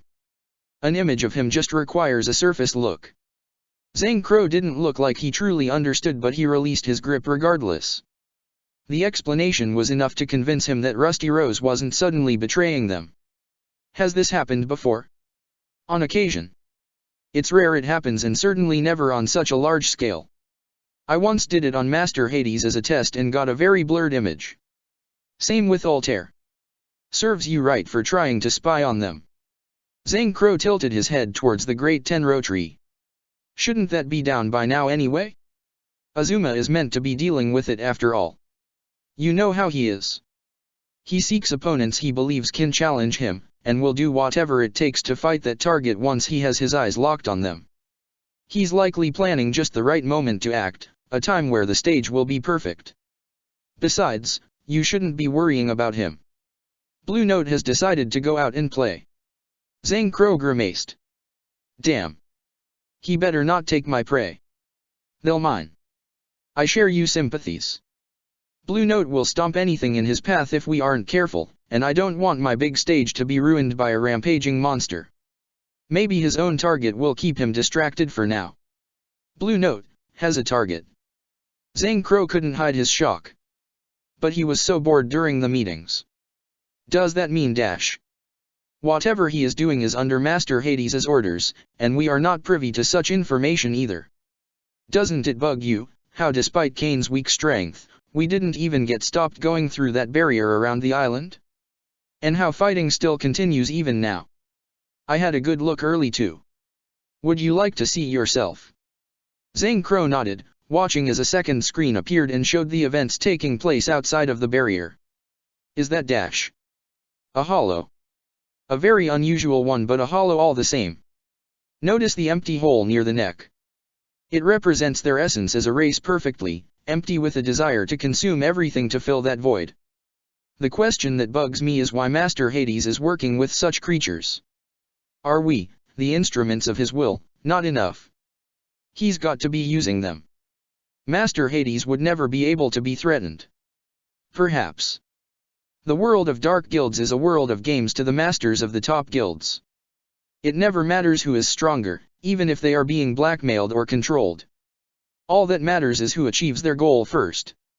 Rusty Rose clenched a fist tightly as the screen he had summoned vanished. And ours is within sight. Look, stated Zhang Crow suddenly. Don't you recognize that place? Rusty Rose slowly nodded, a smirk crossing his face. It looks like we will get our fights sooner than we expected. Protector of the Fairies. Shinji skidded across the ground, pushing off as he spotted Blue Note's rising palm just in time to avoid a blast of gravity being sent straight at him. He was close enough to feel the strong gravitational pull, part of his shirt being drawn downwards towards it before the blast finally ended. As he hit the ground again, Shinji shot forward, his palm outstretched even as Blue Note raised his own. How foolish, acting like you dash. Hada number 33, Sukatsui. A blast of blue energy burst to life from Shinji's hand as he swung in upwards, the energy forming a large wave as it flew at Blue Note. The gravity attack didn't even get halted, smashing the energy in its path away while the rest continued on and passed Blue Note harmlessly. Shinji however was gone, nowhere in sight. Nowhere in sight didn't mean gone though. Blue Note knew that well. A speck of light caught his attention, hidden in the corner of his eye in the remains of the energy. A slightly brighter blue than the fading energy was made of. His foot shifted round and slammed into the ground, a palm doing the opposite action as it swiped upwards. A bolt of concentrated lightning shot forward and collided with a large chunk of earth that had burst upwards, heavy gravity around it. The lightning didn't get stopped like the previous attack had been, piercing through the earth and continuing on. By that time though, Blue Note had moved out of the beam's way, using the same tactic Shinji had used. Get out of sight and you can avoid being targeted properly. So you can fly a bit. But what you have can barely be called wings. Just fall already. The gravity around Blue Note intensified for a brief moment, the ground shattering and lowering down under the immense force. And then it inversed itself, the rocks slowly rising upwards until they reached a point Blue Note was happy with, keeping their position in the air with altering forces around the earth. Taking one palm, he pushed it forward towards Shinji, the earth being propelled straight at the Shinigami. Shinji brought a hand up to his face for a moment, temporarily summoning his hollow mask and giving him access to his hollow powers. A weakly charged Zero flew out from his fist at the boulder that was about to reach him, shattering into many smaller pieces. Blue Note didn't want to give him any time to rest, sending the rest of the earth straight at Shinji as the Shinigami discarded his hollow mask. With the remains of the earth still around and falling, Shinji threw hands out in front of him, the rocks freezing around him as he took aim with each of his newly gained projectiles. Hada number 57, Daiichi Tinayu. The rocks shot forward, Shinji making sure their speed far surpassed the ones Blue Note was using so that they sliced straight into the larger pieces of earth to make the projectiles fall apart mid-flight. In the midst of the falling earth, Shinji sped towards Blue Note, the rocks acting as cover for brief instances from Blue Note's sight where he could switch directions and keep Blue Note guessing which way he would come from. As he reached the last of the rocks, he noticed how few attacks Blue Note had sent after him. Was the man waiting to get a clear shot? He quickly forced his hollow mask to his face as he leaped over the last rock, quickly finding that it had been the correct choice when the areas to the left and right of the earth was hit by blasts of gravity. He let his feet generate a platform in the air to stand on as he brought his closed fist up, crimson energy being drawn into it as he held it in front of him and towards Blue Note. Zero. Blue Note looked at the crimson beam in interest as it shot out of Shinji's fist towards him. He quickly brought up both hands in front of him, the palms just a brief distance apart as a small dark orb appeared between the two palms. The Zero connected with the orb before the energy was drawn into it, vanishing until none of the attack remained. Shinji blinked. His attack was stopped by such a small thing. He understood the whole compression for power considering a Zero used that principle, but it was another thing to have to see it in play. And the greatest problem was a Zero was his greatest technique in terms of raw power. No kid he knew could beat it unless he got very fancy about it. No choice, he muttered, his echoed voice spreading across the clearing. Collapse, Sauconade. Blue Note instantly brought his arms up and swiped to the side, intense gravity waves flying out around him and blasting the wind away from him. Shinji had already been in the process of letting his Zanpakuto spin when the wind hit, blasting the thin pink mist his sword had been generating away. That action. Shinji looked at Blue Note in confusion. It had been too sudden to not have been a purposeful action. Did Blue Note know about his Shikai's abilities? No, he couldn't. It was impossible. He didn't use it anywhere nearly enough for that information to be public. But if someone had been watching closely enough when he fought that Dragon Slayer, someone else who could hide their presence a bit better perhaps, then could have seen everything. It changed nothing though. So long as Blue Note kept up those gravity waves, he would not be able to block his sword strikes. And if he did move to block them, he'd get him infected with the mist and really start playing games.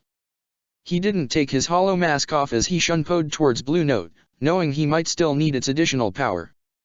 The caution turned out to be sound when Blue Note shifted his stance and brought an arm up, gravity propelling from his palm in the path of the Zanpakuto being aimed at his neck. Shinji took his left hand off the sword's hilt before he pointed it straight at Blue Note's chest. Hey to number 4, Byakurai. Blue Note moved at the last moment, the lightning instead slicing a hole through his shoulder instead of near his heart. It didn't seem to be an inconvenience to Blue Note however, the man bringing his other arm down to amplify the gravity above Shinji. Instead of fighting it, Shinji let his hand fall into ring attached to his Zanpakuto and stopped resisting gravity. The original burst of gravity sent the sword spinning with the mist being sent backwards. The push of gravity downwards though took him out of that path, the blade still spinning as the mist spread through Blue Note's guard and into his nose. A smirk spread across Shinji's face. He had him. No you don't. Fall. All around Blue Note caved in, the ground crumbling and turning to dust under such intense gravity and magical power. Shinji didn't even get a chance to stand when the overwhelming force hit him, too strong to even fight against or even move in. Even breathing had suddenly become 100 times harder to do. I know what your blade does, said Blue Note simply, standing over him. He noticed how Blue Note's stance wasn't exactly lined up with him as he had moved, showing that the mage was indeed under his power, despite the good it was currently doing. But you cannot fly with that power alone. I do not need to see your precise location. I will simply crush everything all around me to ensure I hit you. The gravity increased even further, Shinji's feeling his body digging into the earth as he struggled to cope. His body felt like it was being flattened and he could barely do anything against such power. I do not presume to understand the reasons you must die, with you being this weak you are unlikely to be truly dangerous, but I will obey them. Perish under true power, Shinji Hirako. Fall. Shinji felt his consciousness slipping away as the force continued increasing, his eyes rolling into the back of his head. The last sound he heard was a loud crash before he finally could no longer fight it anymore. His mind blacked out and embraced the sweet release from the pain. Protector of the fairies. Who or what are you? Face it, said Levi, gripping her staff tightly. We're lost. We aren't lost, Natsu said in protest. I'm sure the camp is around here somewhere. I don't recognize anything. Do you, Wendy? The girl shook her head. See. Happy's on my side. I see. Happy believes in Hei. Why do you sound so unsure? Because I'm a cat. How does that answer anything? Happy shrugged, settling to be quiet like Wendy was. He gave what he believed to be a subtle glance towards Carla. They hadn't expected to see the exceed at all. Carla had been persuaded to stay at home originally, and it was only after the chaos started had they realized she hadn't listened. According to her, she had been outraged she would be the only exceed left behind and had sped back after them an hour later. Then all the fighting had started. They had been on their way back when they had spotted Carla in the distance, obviously looking for Wendy in the carnage. Wendy had insisted going after her, even if it meant getting further away from the camp in order to do so. Levi had agreed with the action and Natsu had run into them part way, happy having seen the same thing they had. According to Carla, she had started seeing things on the way to the island. Strange things, likely a result of her ability to get glimpses into the future. They had started out unclear, but they were increasing in detail with each vision, Carla insisting on being carried in order to focus solely on trying to enhance them. Of course she had been unwilling to speak of what she had seen. She didn't want to bother them with the images now stuck in her mind. An unstoppable fire constantly plagued her mind, along with the sight of Levi lying on the ground, her hands broken with blood scattered around her. There were others too, more vague and hard to see. The most constant was of the great Tenro tree, falling again and again as the vision looped over and over in her mind. And a terrible storm too. Just what more was going to happen before this was all over? A splash of water hit the ground in front of them, an unspoken command for the rain to fall in torrents. Levi raised an arm over her head and did a small flick of her hand, a large cover word appearing above her as she pulled Wendy closer to her to shield her too. She let the spell attach its energy to the staff's position so she didn't have to keep her arm up, instead allowing the top of the staff to hold it in place. "Say," Wendy said softly. Do you think?" "I'm sure the others are fine," said Levi in what she hoped was a reassuring manner. "That's good. I don't like all this fighting." "I know, Wendy. I know." The younger girl hadn't been very happy or confident in having to fight earlier. She wanted to help out and protect everyone, but the girl was also a healer at heart, a strong desire still present to avoid conflict if given the opportunity. And it didn't help that these people would have been nothing like the average soldier she had fought in Edalis. Each and every one of the mages in Grimoire Heart would try and kill her, regardless of her age. It was why she wanted to find the camp as soon as possible. To ensure Wendy wouldn't have to face any more of this. She'd stay back herself, but she found herself wanting to be out there, fighting someone strong and doing her best like everyone else. During the attack by Phantom Lord, during the events surrounding Laxus's actions, she had been useless each time when it came down to the wire. Injured for one event, unwilling to fight in the other because of conflicts in her mind. It wouldn't be the same this time.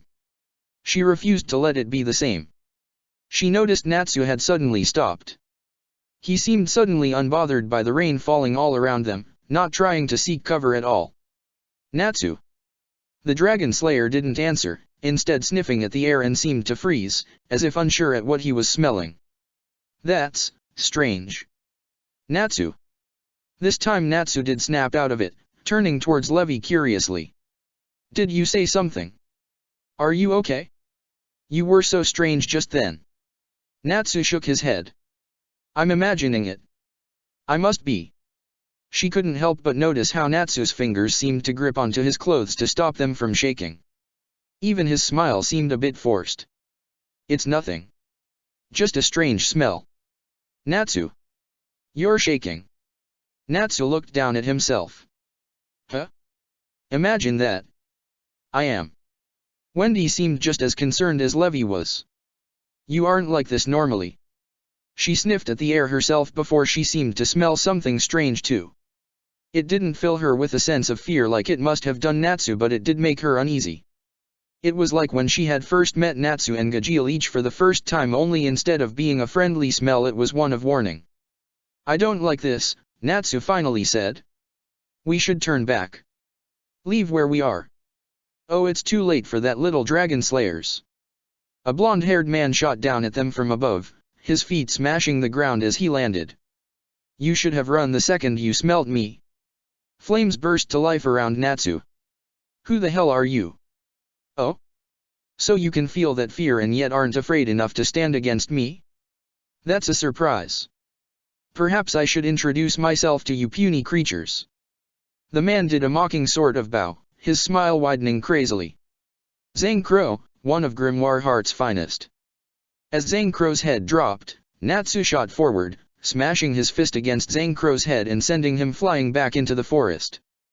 Not waiting to hear the others shouting after him, he rushed after the dark mage, Happy hovering hesitantly in the sky after him. "Wait up, Natsu," called Wendy as she ran after him, releasing Carla from her arms and letting the Exceed take to the skies like Happy had. Levi made one step after them before she leaped back, the ground where she had stepped exploding. As the dust cleared, Wendy was gone, already too far ahead for her to see as Wendy chased after Natsu. She wasn't alone for long though as a silver-haired man floated down towards her, wings around his feet. "Why hello madam," he said, bowing before her. Unlike Zhang Crow he didn't drop his head, making sure not to give any chance for a surprise attack to be launched against him. He also didn't want to risk causing any sudden movements from her, knowing that could also end up being formed into some kind of surprise attack if he lost focus. Such a wonderful day, is it not? Perfect conditions for our little dance of magic to take place in. Levi's grip on her staff tightened, the magic she had used to keep the rain off being dispelled to conserve her energy. The rain was the least of her worries now anyway. "Who are you?" "Me? I consider myself an artist, like yourself. Rusty Rose is my name, one I choose myself if you must ask, for even a rose made of rust can become art when imagined the right way." Rusty Rose flicked his wrist, an action that Levi noticed mirrored a lot of her own. From Rusty Rose's palm appeared a rose made of rusted metal, different degrees of rust across it that somehow created a beautiful appearance through the contrasting shades. Or maybe that was whatever Rusty Rose's magic was, making it appear more beautiful than it should be. Wait, he called her an artist. Did he know who she was? "I'm Dash. Levi McGarden, Fairy Tale's own word priestess. I've kept track of your exploits, preparing for our inevitable conflict. It truly is the will of fate for such luck to befall me." "I see." Levi spun her staff, sending a rock word at Rusty Rose as it came back round. The man smiled at the word projectile, swiping an arm in front of him. A large burst of wind appeared out of nowhere, knocking Levi's projectile off its intended path and to pass by Rusty Rose. Now, don't be so hasty. We have all the time in the world. Our stage is set for this deadly battle of minds." Rusty Rose held out a hand in an inviting gesture. "Shall we start this dance?" Protector of the Fairies. Blue Note felt himself flying backwards, his power of gravity over Shinji being destroyed from his loss of concentration. He turned to the source of his annoyance to see probably one of the worst and best opponents he could have. Gildarts Clive. Gildarts had only been watching the scene for a moment before he had sprung into action. With Shinji being crushed to death, he only had that same amount of time to save the man. His magic had gone at full force as he propelled himself forward, leaving large cracks in the ground with each step he had taken. Blue Note had barely seen him coming before he had smashed the ground around him, sending the Grimoire Heart member flying away. He recognized the man. Just from images mind you, but it was enough to match with. And the magic just helped reinforce that view. Blue Note stinger. Blue Note raised an eyebrow. "You know me? Does that mean you can fly? I prefer having 2 feet on the ground if you ask me. Leave the flying to some of the younger generation." Blue Note took a step forward before Gildarts sped forward, crash magic at the palm of his hand. Blue Note quickly raised the gravity around himself only to find Gildarts didn't even seem to slow down. Instead he had to focus more of his energy at increasing the gravity further, managing to knock Gildarts's palm down in a surprise burst of his magic. He was glad it hadn't reached him when the earth around them shattered, making the already deep crater they were in even deeper. As the magic Gildarts had been using activated however, he released another burst of crash magic from his other hand, propelling him forward by using his magic on the air itself. His fist shot round and smashed against Blue Note's face, the man showing incredible resilience to not take any damage from the attack. He'd have to make sure each punch had crash magic it seemed if Blue Note could shrug off simple hits like that. He hated fighting like this, each strike capable of killing an opponent if it hit the right place. There was no choice though. Fairy Tail was his family, and this man had tried to kill one of them. Such a thing. It was inexcusable. Blue Note had similar thoughts in his own mind, though they were less to do with his allies and more to do with his own pride. If this man wanted to challenge him, then he would make him fall, just like all the others before them. Gildarts Clive was a dangerous opponent, he knew that, but he wouldn't be afraid. Gravity seemed to warp around him, the ground breaking apart and floating in random directions. I won't show you any mercy. The ground around Gildarts broke apart too, the force of his magic shattering everything nearby. Ditto. Both mages didn't back down, even with the large show of magical power that the two were displaying. Blue Note took the first step, and that was the key for the floodgates to open. Gildarts met Blue Note's fist with one of his own, his crash magic attempting to destroy the limb he had hit. Blue Note wasn't a fool to engage in close quarters against such a dangerous magic though, his gravity magic being used to distort the force away from his body when it was concentrated into a dense form, in this case his own fist. Neither side disappointed in the first move, they fought with equal amounts of vigor. Gildarts spun round, letting his cloak ruin Blue Note's view as the man launched another fist at him. While the fist didn't even connect with the cloak, the energy contained within shot forward, blasting a hole through the material. No part of Gildarts could be seen however until a different hole of the cloak was opened up, courtesy of Gildarts' own magic. Blue Note narrowly dodged the dangerous blast of magic, replying to it with a sudden burst of gravity around Gildarts aimed upwards. Being lifted upwards into the air, Gildarts flipped himself and used crash on the air beneath his feet, pushing him out of the inverted gravity zone while at the same time getting closer to Blue Note. Blue Note attempted to do the same as he had just done with the intent to act on it faster only to find Gildarts already pushing his own advantage. The fists were too close for comfort, parts of his clothes being ripped from narrowly being caught in bursts of the deadly crash magic. Raising a palm suddenly, Gildarts had no time to try and grip onto the ground, resulting in being sent flying backwards from Blue Note. Sending rapid bursts of crash out behind them slowed his speed down till he got a strong enough grip back on the earth. The gravity Blue Note created certainly was strong, but he could still move quite freely under it, provided it didn't rise too high or if it stared to pull him in some strange direction. He had to be wary. He was already seeing how sudden changes could catch him off guard, his instincts not ready to go from one level of gravity to a suddenly greater or weaker one.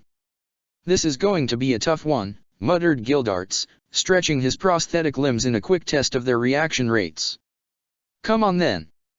I don't want to waste too much time on you. Meanwhile, far away by the great Tenro tree, Azuma finally opened his eyes, picking up the current fights taking place over the island. It wasn't long now. Protector of the Fairies. Most people would think of the First Master's grave as a quite peaceful place, and they would have been right under normal circumstances. Right now however, it was completely the opposite. Arches had carved in, caught in the backlash from blasts of energy as Ichigo repeatedly slashed at the golden barrier in front of him. Zanjutsu proved incapable of cutting through it, no matter how many times he attacked. Kidu, Getsuga Tenshou, none of it left much of a scratch against the barrier, and he hated it. Mavis gently rested on her gaze, her legs swinging beneath her. Her gaze however never left Ichigo, constantly watching his every move as he attacked the barrier. The moment everything had started going wrong on the island, she had realized she needed to do something drastic if she wanted to keep Ichigo safe.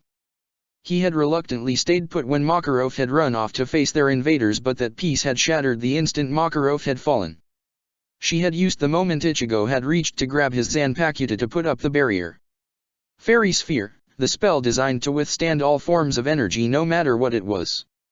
No matter how hard he tried, he wouldn't break it, and she had tried to explain this so many times too. And yet Ichigo refused to listen, settling on constantly striking and striking and striking. She couldn't help but admire the dedication he was showing to his friends. He had to know that his attacks were worthless, and yet he kept searching for some form of weakness in the barrier, even if it was just a tiny slither of a chance to be exploited. Now if only he would stop looking at her with such hatred every time he did turn to her. Maybe she did deserve some of it, but she was only doing what was best for him. He could not afford to go out there right now. Not when his soul was in such disarray. He'd only go and get himself killed, and then she'd lose him. She hadn't waited this long for him to appear only to lose him a few hours later. There was one massive problem though, something she was managing to hide from him but wouldn't for too much longer. For Fairy Sphere to truly hold Ichigo in, she hadn't been able to afford to be lackluster in casting the spell. The problem came from her dwindling amount of magical power, dropping with every passing second. She had a lot, and even saying that was an understatement. In her prime she had probably had more magic stored within her than any single person in the entire world, and the quality of mages hadn't diminished either. And that wasn't even getting into the finer details of it all. But she had spent a lot of it in her time messing around, and even now she had been left with a pittance of what it had once been. Using Fairy Sphere like she was drained that already tiny amount quite rapidly, and the effects of that would be present soon enough. She had no doubt that her body would start to struggle to hold together if she kept this up. And yet she couldn't stop. If she let the barrier down then it would all be worthless. Ichigo would charge out, no regards for his own safety, and she'd be left behind, just like long ago. She refused to have to re-experience that twice, to hell with the consequences. The lack of sound suddenly brought to her attention that Ichigo had stopped attacking the barrier, Zanjutsu held by his side in its released state. Why? I've already told you. I refuse to let you die. Ichigo scowled before raising Zanjutsu and pointing it at her. And you have yet to explain about this obsession you have with me. Just who the hell am I to you? You certainly seem to be prioritizing my own survival over anyone else's, otherwise you would be letting me fight. Aren't you the first master of fairy tale? Aren't they all equally as important? I'm not sure how to answer that at the moment. At least not yet. Hopefully I might be able to soon, but, right now, I honestly don't know how to describe what you are to me. It's complicated. Then try something else. Like how you knew about me, my friends, the fact I went to Edalis for crying out loud. Hell, you even said you saved me. What the hell was that all about? Ah. That I can answer. Mavis gestured at Fairy Sphere around them. I just used this. The Kautosu would have hit you if I hadn't managed to protect you with this spell, but I couldn't stop you getting some backlash at such a large distance between us. At least it was only a year and you arrived there safely. This spell stopped the Kautosu? Just what exactly is it? No, better question is how you even managed to use this spell on me at such a large distance. How did you even know I was in trouble or even where I was? Mavis brought a finger to her chin, tilting her head in the process. How to explain this? I guess you could say there's an invisible bond between us. A golden thread of destiny. I can find you anywhere with that. Funny. I've never heard of a golden thread of destiny? Are you sure you aren't getting your phrases wrong? Mavis shook her head rapidly. Are you referring to that old saying about a red string of fate? The red string people refer to as such a fickle thing. Love does not always last, despite what many people think. The two of us have a much stronger bond, or maybe I should say we will hopefully. It's only a slither right now. And maybe it was a bit foolish of me to do such a thing as I'm sure you would have been in danger if the wrong people noticed it. I don't. Ichigo cut himself off, ignoring Mavis's confused calls at his sudden silence. He was too focused on the last few things Mavis had said. A slither, she had said. Lucky no one had noticed, she had said. Those words sounded so familiar, and what had that been that she had mentioned early? How she had been mad at him for being near someone. For trying to get rid of her? It couldn't be possible. He looked at Mavis intensely, Mavis noticing his unease as she shuffled a bit under his gaze. What's wrong, Nabara? He noticed how she seemed to flinch at the name, for once a weakness in her expression appearing. You know him, don't you? No, it's more than that. He also knew you, enough to mention you to me in his final moments. About how you had claimed me as your own. Mavis avoided meeting his eyes. Nabara always did have no sense of privacy. First he tried to steal you from me, then he ruins any surprise I could make for you by going ahead and mentioning my existence. He didn't say you by name, but those words of yours mirror his own. You are the one he was talking about, aren't you? Mavis slowly nodded. Yes, I am. Mavis quickly looked up, a wide smile on her face with her eyes closed. But why should that matter? I'm Mavis, that's all that should matter. And I'm Dash. She was cut off as a sudden explosion sounded from across the island, Ichigo's head snapping towards the source. That came from the tree. Yes, Mavis muttered. She let her power reach out to the tree for a brief instance only to try and reel away the instant she touched its source. Someone else was connected. And worse, she had just revealed to him their enclosed area. And that brief encounter had been enough for him to steal some of her magic. He wouldn't be able to use it, the magic instead being stored inside the Great Tenro tree itself. It did shatter her connection to her spell however, fairy sphere coming apart all around them. Ichigo didn't even stop to watch it all vanish, grabbing Zanjitsu tightly as he sped off towards the source of the explosion. Part of fairy sphere repaired itself in front of him, but the repairs being done were nothing more than patchwork jobs, barely holding together for long enough. And for every hole closed, there were 2 more he could exploit and try and get through.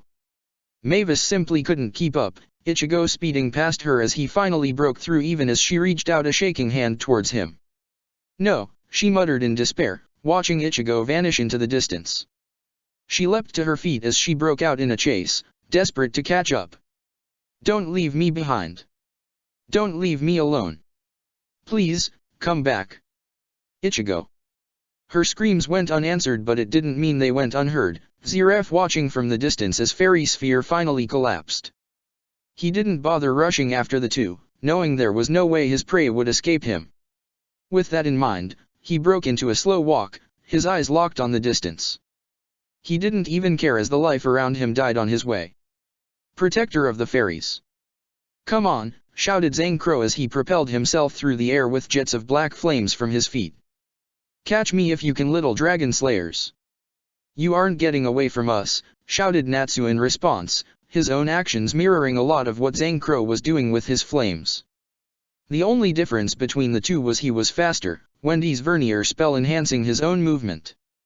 In contrast to the almost violent method of traveling the 2 fire mages used, Wendy was settling for having to run and jump after them, her control over the wind allowing her to almost bounce of the air itself. It proved far slower than the raw speed from the propulsion of the others, but their movements had them going all over the place if they tried to go any direction other than straight ahead unless they slowed down somewhat. She could at least use those moments where Natsu reached Zangkro to catch up before they sped off elsewhere again. Seeing an opportunity presenting itself, she quickly drew an air before firing it out in a large blast as she shouted, "Sky Dragon's Roar!" Zangkro saw the attack coming out of the corner of his eye and was forced to hit the brakes on his magic, the flames dying down instantly. Unfortunately it didn't do much for his momentum, but it did allow him to freely fall down to the ground and slide under the remains of the attack, Wendy's roar having been intended to hit his speeding form. As he hit the ground, Zangkro broke his fall with a roll, one hand spinning round as he broke out of it with black flames all around it. Wendy let out a small squeak of fear as she saw a sudden scythe of black flames form and fly from Zangkro's palm, hurriedly jumping out of the attack's path before it could hit her. She glanced back behind her only to find a small gorge in the earth where the scythe had sliced across. Those flames definitely weren't normal, and that was ignoring the small fear she was nursing because of her instincts. Flames didn't usually cut the ground. Maybe enough physical force behind them could do it, but it wasn't ever a very clean cut. Flames had no edge to them after all. Having momentarily turned his attention to Wendy, Zangkro was late to react when Natsu slammed into his back, fire all around Natsu's body. Zangkro winced in pain before he reached round and grabbed Natsu by an arm, swinging him away while letting his own flames hit Natsu's own. He wasn't sure what he had expected to see with his attack.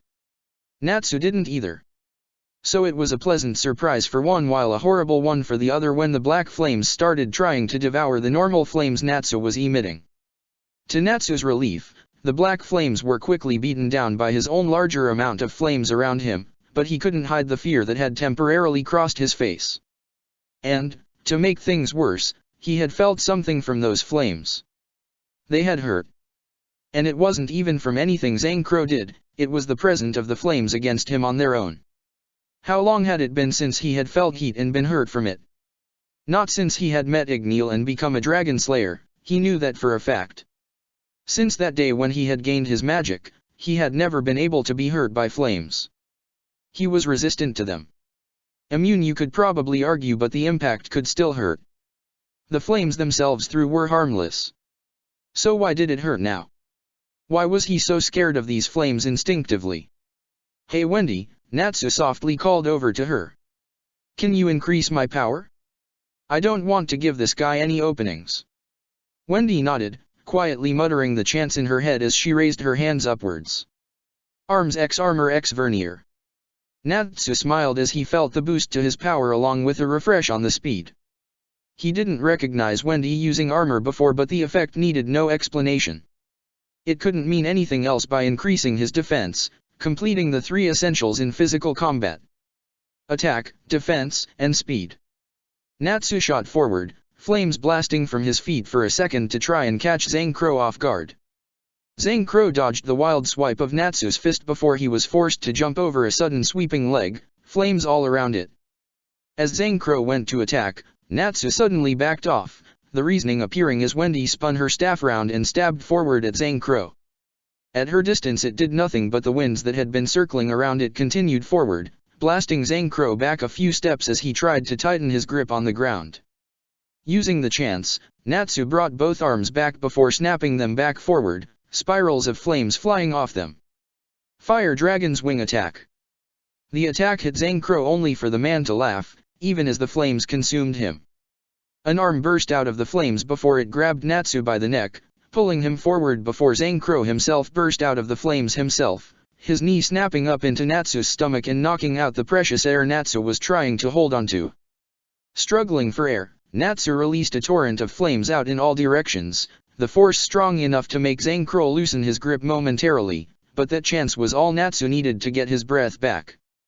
He shot both legs up before smashing them against Zhang Crow's face, forcing the Dark Mage to completely release him. As he hit the ground, Natsu brought his head back before he shot out flames from his mouth at point-blank range. Fire Dragon's Roar. Zhang Crow was completely consumed by the flames, just like before with Natsu's last attack, only that there were a lot more flames this time round. Natsu let out a sigh of relief for a second when all he could hear was silence, only to gasp when he heard a cough coming from inside the flames.